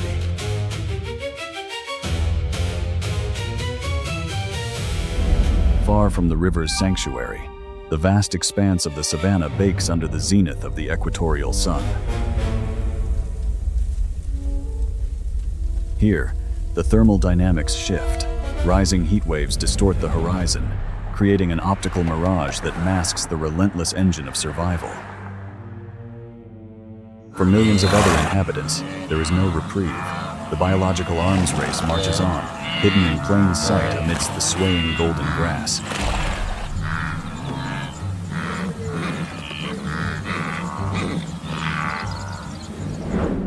Under the harsh glare of the rising sun, the pride enters a period of metabolic recovery. The cub's nurse, drawing upon highly concentrated, lipid-rich milk essential for their rapid cortical development. But this maternal investment carries a steep physiological cost. Every ounce of nourishment transferred to her offspring pushes the lioness closer to a critical energy deficit. Survival now dictates a harsh calculation. To sustain them, the mother lion must leave them. The lioness caches the litter in dense cover, relying on their instinctive stillness and camouflaged rosettes to evade diurnal predators.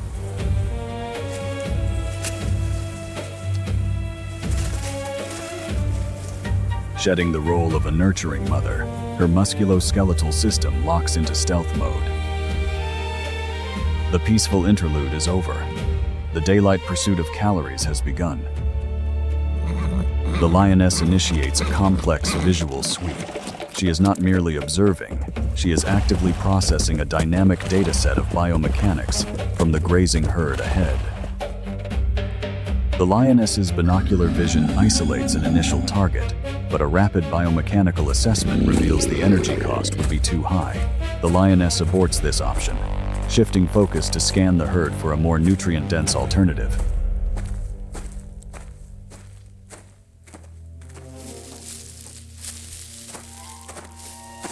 The lioness drastically lowers her physical profile, merging with the sun-scorched grass while preloading her muscles for explosive speed. Every step forward is an act of precise biomechanical control. The lioness has locked onto a suitable nutritional target. Ahead, spotted hyenas dismantle a fresh wildebeest. Their massive jaws generate crushing force, shearing through solid bone to access nutrient-rich marrow. The lioness watches, calculating the risk. Stealing this kill from the hyenas, a behavior known as kleptoparasitism, bypasses the severe physical exhaustion of a hunt, but confronting an agitated clan carries the threat of fatal injury. The carcass's caloric value outweighs the risk. The lioness locks onto the feeding hyenas, deciding to use superior mass and psychological shock to shatter the clan's formation. Fast-twitch muscle fibers ignite, launching the lioness into a full anaerobic sprint to violently scatter the hyenas and claim the prize. The lioness breaches the perimeter, utilizing massive momentum to scatter the first line of hyenas. Spotted hyenas are highly evolved for mobbing. The clan regroups, attempting to flank the lioness and target vulnerable hindquarters to sever crucial tendons. High-stakes tactical defense begins. The lioness pivots aggressively, keeping heavily muscled forequarters facing the attackers. A single swipe from the lioness's claws can deliver a lethal laceration.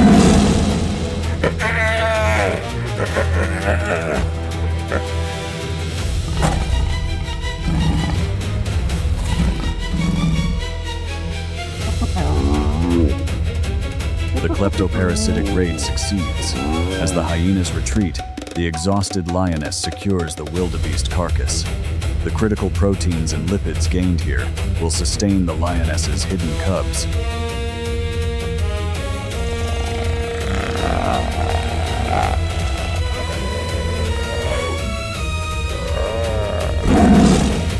Panting to regulate core temperature, the lioness assesses the wildebeest carcass. Securing this massive caloric yield triggers a state of deep biological satisfaction.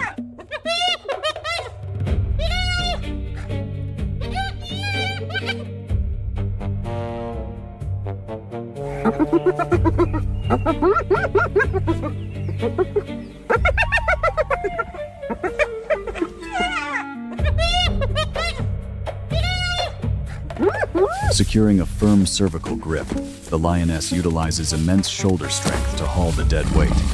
Dragging a carcass heavier than her own mass requires phenomenal anaerobic exertion over the rough terrain.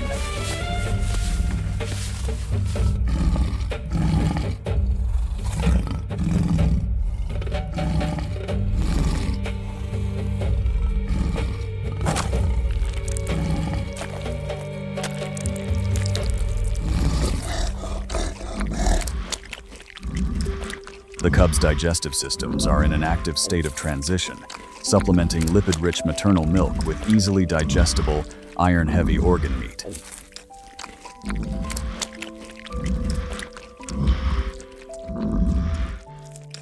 Specialized carnassial teeth shear through dense muscle fibers, rapidly converting raw protein into vital growth. Within this unforgiving ecosystem, securing such a massive caloric prize guarantees the family's survival for another few critical days.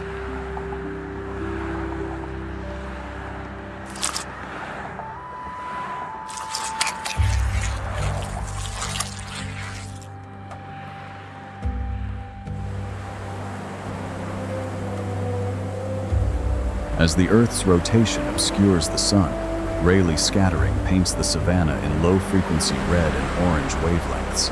The intense thermal energy of the day rapidly dissipates into the cooling atmosphere.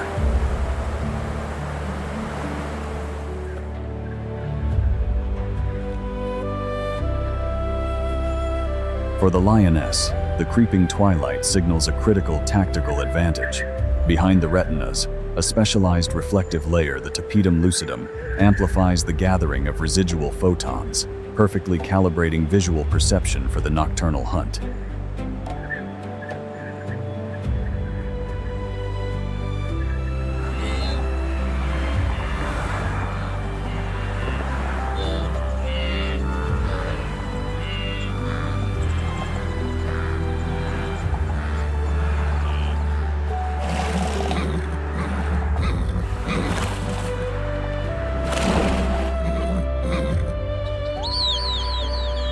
The savanna transitions entirely from a visual landscape to an acoustic and olfactory battlefield.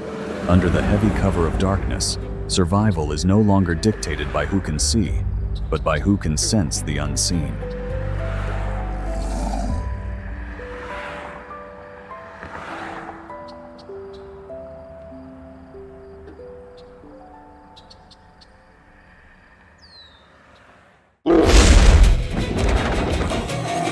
The Serengeti, a hyper-competitive biome where survival is dictated by a brutal trophic hierarchy.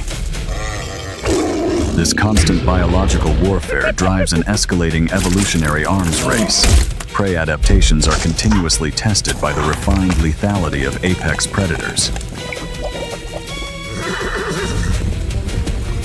When trophic levels collide, the ensuing clash is governed strictly by biomechanics and brute force.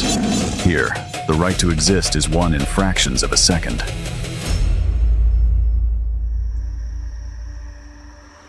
Under the vast equatorial sky, the savanna operates as a massive solar-powered thermodynamic engine. Here, specialized grasses efficiently convert photons into dense caloric biomass, creating a foundation of apparent serenity.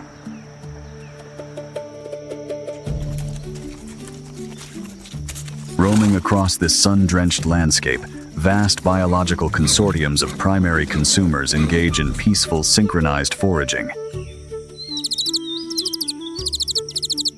Their methodical movements facilitate essential nutrient cycling,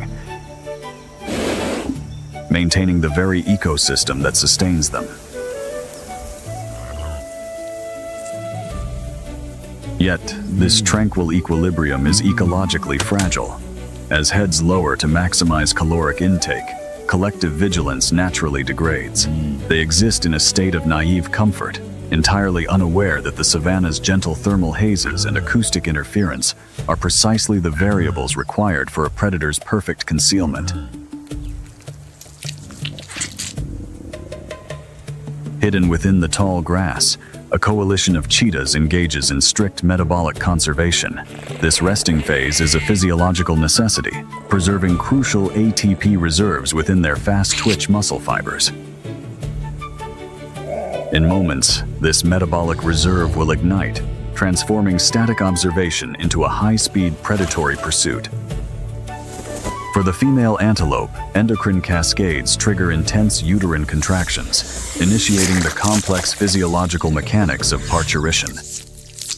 The antelope calf emerges, encapsulated within the amniotic sac. Lowering its center of gravity to utilize the microtopography, the cheetah assesses the target. It calculates the mother's flight response against the neonate's zero mobility, waiting for the optimal strike geometry. This membrane must rupture to facilitate the vital transition to pulmonary respiration.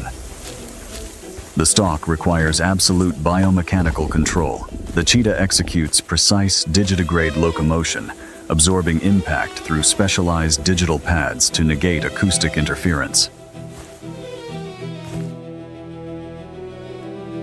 Adrenaline surges, priming the cheetah's fast-twitch muscles for explosive output. The predatory calculus is complete. Kinetic release is imminent.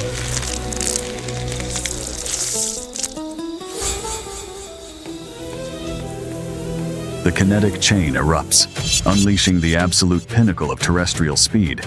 The cheetah's hyperflexible spine coils and fires like a biological spring, launching it over 7 meters in a single fluid bound. Burning fiercely on anaerobic metabolism, the cheetah is racing its own biology.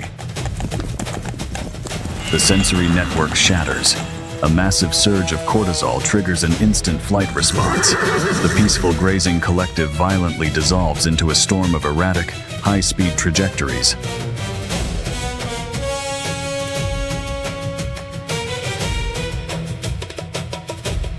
But the savanna's math is ruthlessly pragmatic.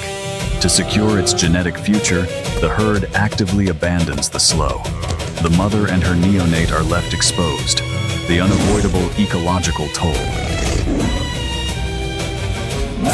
Still encased within the amniotic membrane, the neonate is ecologically anchored, a static target devoid of any kinetic defense.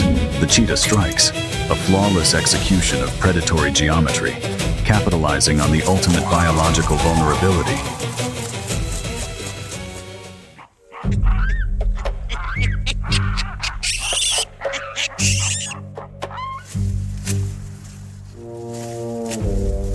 But savanna ecology is profoundly non-linear. An olive baboon intercepts the sequence, driven not by interspecies altruism, but by complex territorial aggression. This dominant primate actively disrupts the apex predator's focus.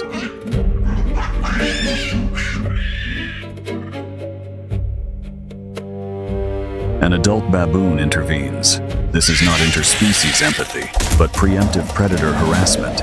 The primate views the cheetah as a threat to its own troop, using its 2-inch canines to actively drive the feline out of its foraging ground.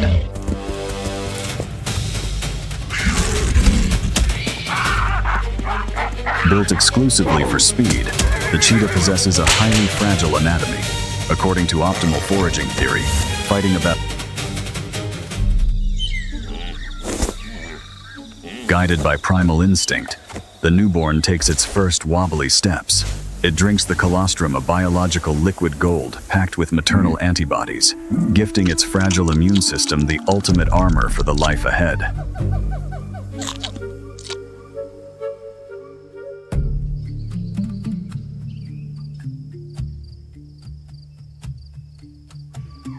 As the golden hour bathes the plains, the relentless heat of the savanna surrenders to dusk. Nature declares a quiet, fleeting truce. For today, the fragile pulse of life has triumphed. Under the fading light, they are safe.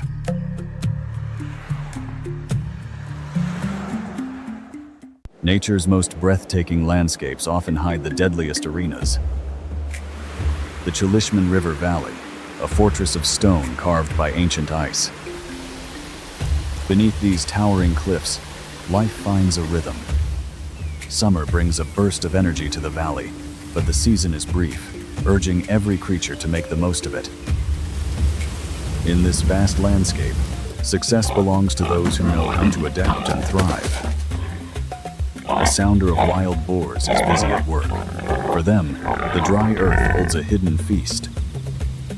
Using their powerful snouts as living plows, they easily unearth nutrient-rich roots hidden below. In the natural world, serenity is fragile, and the atmosphere can shift in a single heartbeat. The water is a lifeline, but the river's edge is a deadly lottery. Submerged in the shallows, a master of camouflage waits in absolute silence.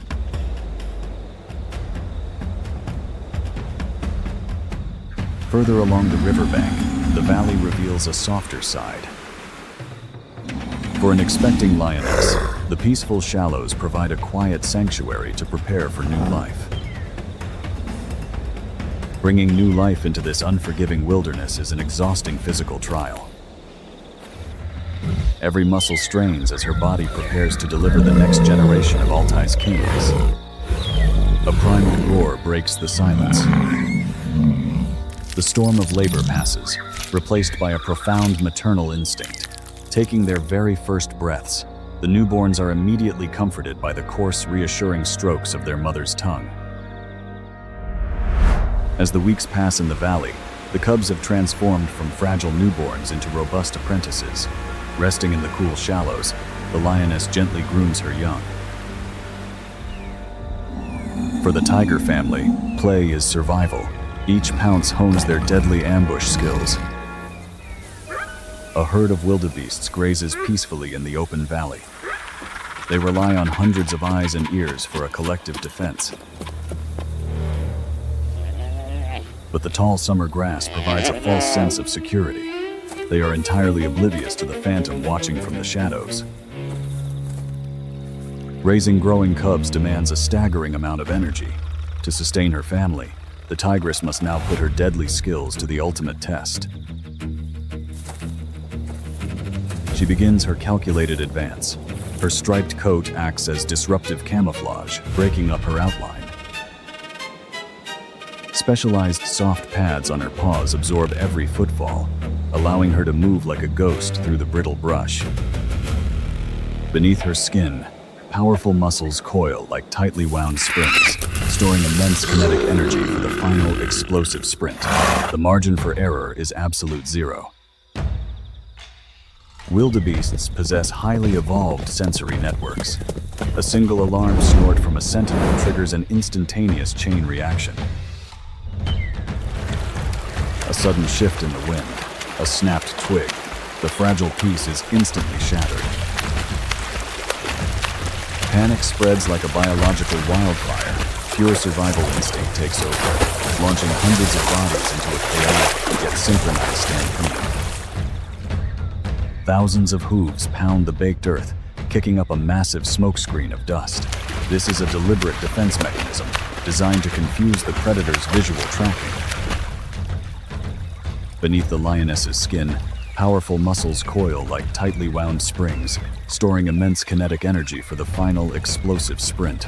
The margin for error is absolute zero. In this blinding rush, speed is the wildebeest's only shield. The valley echoes with the thunder of survival as the wildebeests race to outrun death itself. The valley erupts into absolute chaos. A frantic stampede of wildebeests tears across the plains. Breaking cover, the lioness unleashes her full, terrifying speed. The herd's collective defense shatters into an every animal for itself scramble. Desperate hooves pound the earth, trying to outrun the inevitable. But one will not be fast enough. The gap closes. Lethal claws dig deep into thick hide. The lioness securely latches onto the massive prey. The struggle sends a shockwave across the Chulishman Valley. The surrounding wildlife stands paralyzed, silent witnesses to the harsh, unforgiving reality of the food chain. Time in the Altai Mountains seems to stand entirely still. Overhead, scavenging eagles circle in anticipation. A precise, suffocating bite to the windpipe delivers a swift end. The hunt is over. The energy of the fallen wildebeest will now sustain a new generation. As the lioness claims her hard-won kill, the brutal balance of the wilderness is restored. Driven by maternal instinct, the lioness swiftly carries the vital nourishment back to the safety of her den. For the growing cubs, this meal is an invaluable infusion of life. The fresh meat delivers crucial proteins required to build strong muscles and wire their predatory instincts. Here in the Chulishman Valley, the tragic fall of one creature sustains the legacy of another, honoring the ruthless yet beautiful cycle of the wild.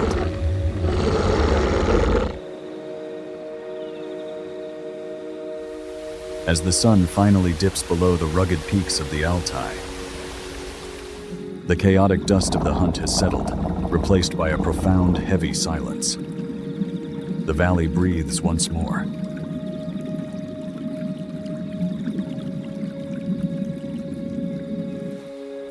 But in this unforgiving wilderness, every sunset is just a brief pause in the wild's eternal, beautiful cycle of life and death.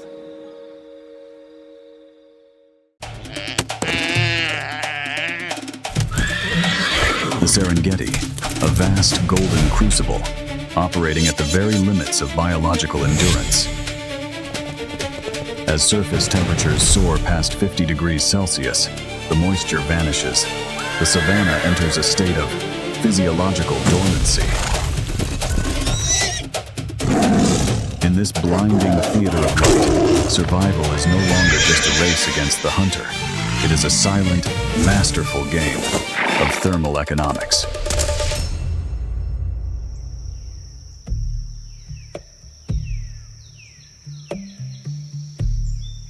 The dry season haunts the Serengeti.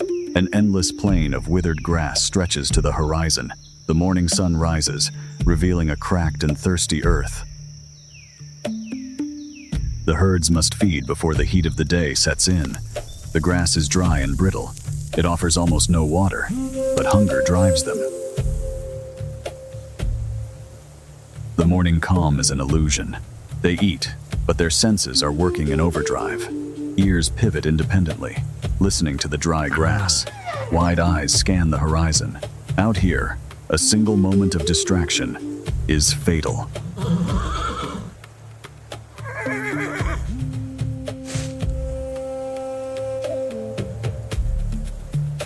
On this scorched plain, there are no shadows to hide behind. A solitary hunter must melt into the barren earth itself, a leopard she hasn't eaten in days. Out here, the dry season strips away all margins for error. Her ribs press against her coat, but a starving predator is a focused one. Hunger sharpens every instinct.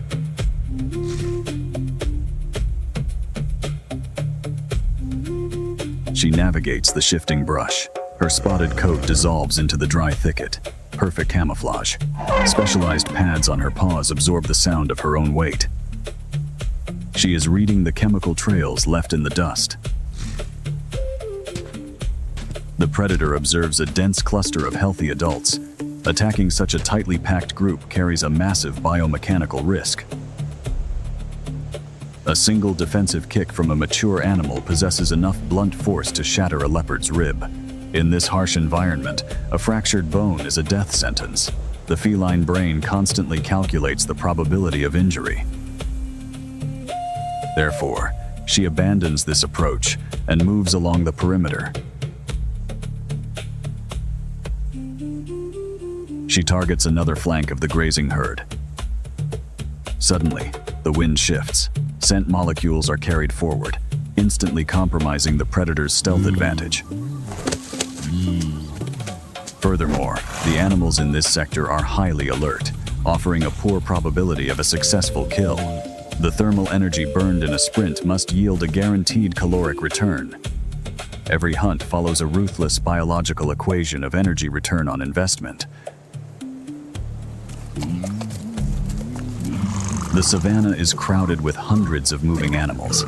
To overcome the visual confusion of the herd, the predator's visual cortex must filter the chaotic data.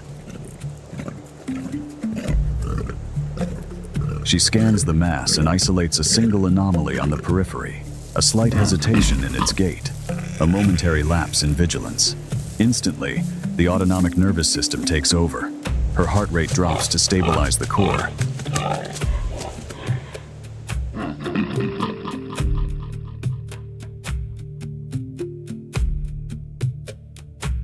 Sustained muscular tension generates massive internal heat.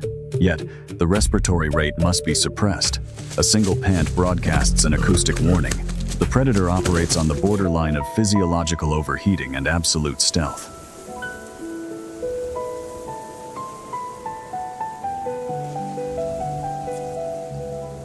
Pupils dilate to maximize visual input. Muscle fibers tense, storing kinetic energy. The biological lock-on is complete.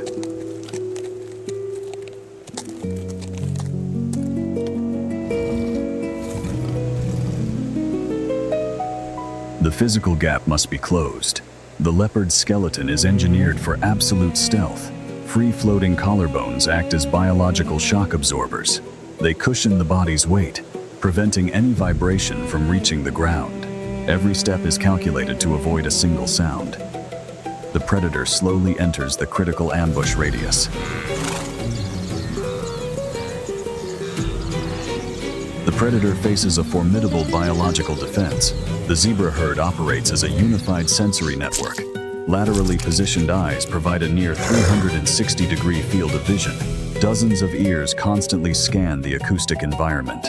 To approach, the leopard must navigate blind spots that barely exist. A micro shift in the air currents carries a foreign scent molecule.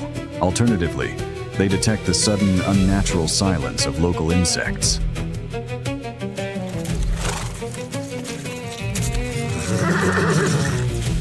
The zebras cannot see the threat, but their nervous systems register the environmental anomaly. Muscle fibers twitch in anticipation. The leopard instantly freezes. The psychological standoff begins.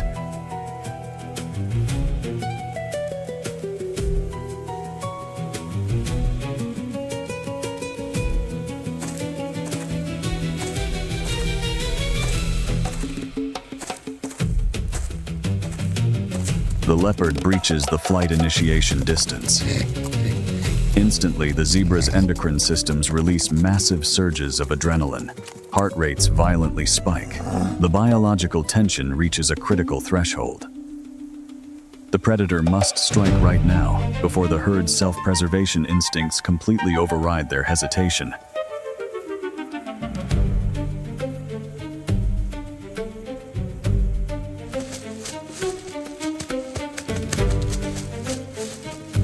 The herd's sensory network detects an environmental anomaly. The zebras instantly freeze, entering a state of hypervigilance. Fleeing blindly without a directional vector is statistically lethal. It risks running directly into an ambush. Their sympathetic nervous systems are fully primed, yet they hold their ground. The predator is forced into absolute stillness. A psychological standoff begins.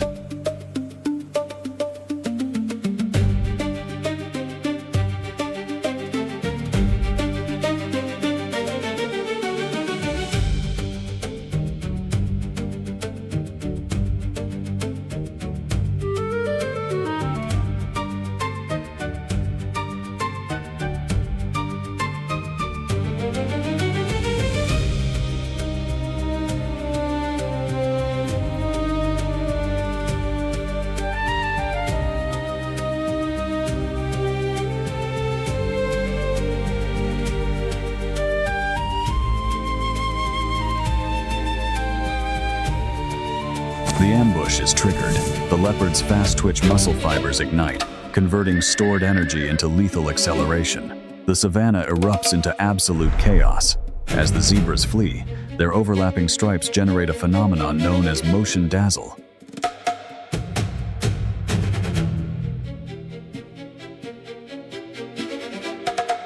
This high-contrast optical illusion directly disrupts the feline's visual cortex. It destroys depth perception and makes isolating a single target incredibly difficult. The predator is forced to calculate her attack trajectory through a moving maze of flashing patterns. The leopard's fast-twitch muscle fibers ignite, converting stored glycogen into explosive kinetic energy.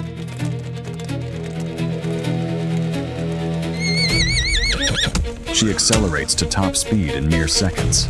The hunt instantly shifts from absolute stealth to pure biomechanical power.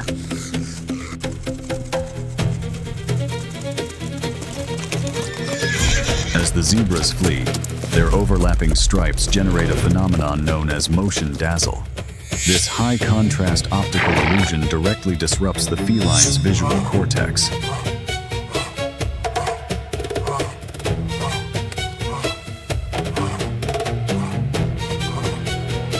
The physical gap is closed. The leopard deploys her retractable claws, acting as biological grappling hooks to anchor onto the target's mass. She aims directly for the trachea, attempting to secure a rapid asphyxiation hold. For a fleeting microsecond, the apex predator dominates the kinetic exchange.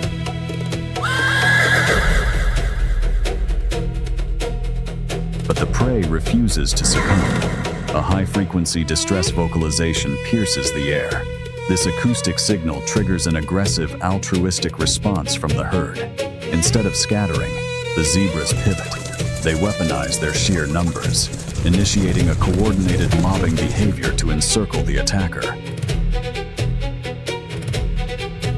The power dynamic violently reverses. Equines possess massively dense hindquarters, capable of delivering blunt force trauma exceeding 1,000 pounds per square inch. A single connected kick can easily shatter a feline skull. The leopard's lightweight skeletal frame, evolved strictly for aerodynamic speed, is profoundly outmatched in a physical brawl.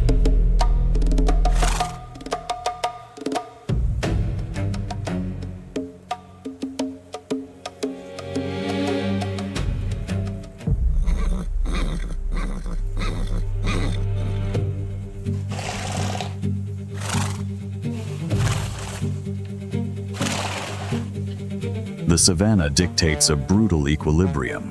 There are no ultimate victors, only temporary survivors in an ongoing evolutionary arms race. Today, the herd's defensive matrix neutralized the feline's kinetic strike. For the leopard, the physiological countdown to starvation accelerates. For the zebras, the rhythmic cycle of the plains continues.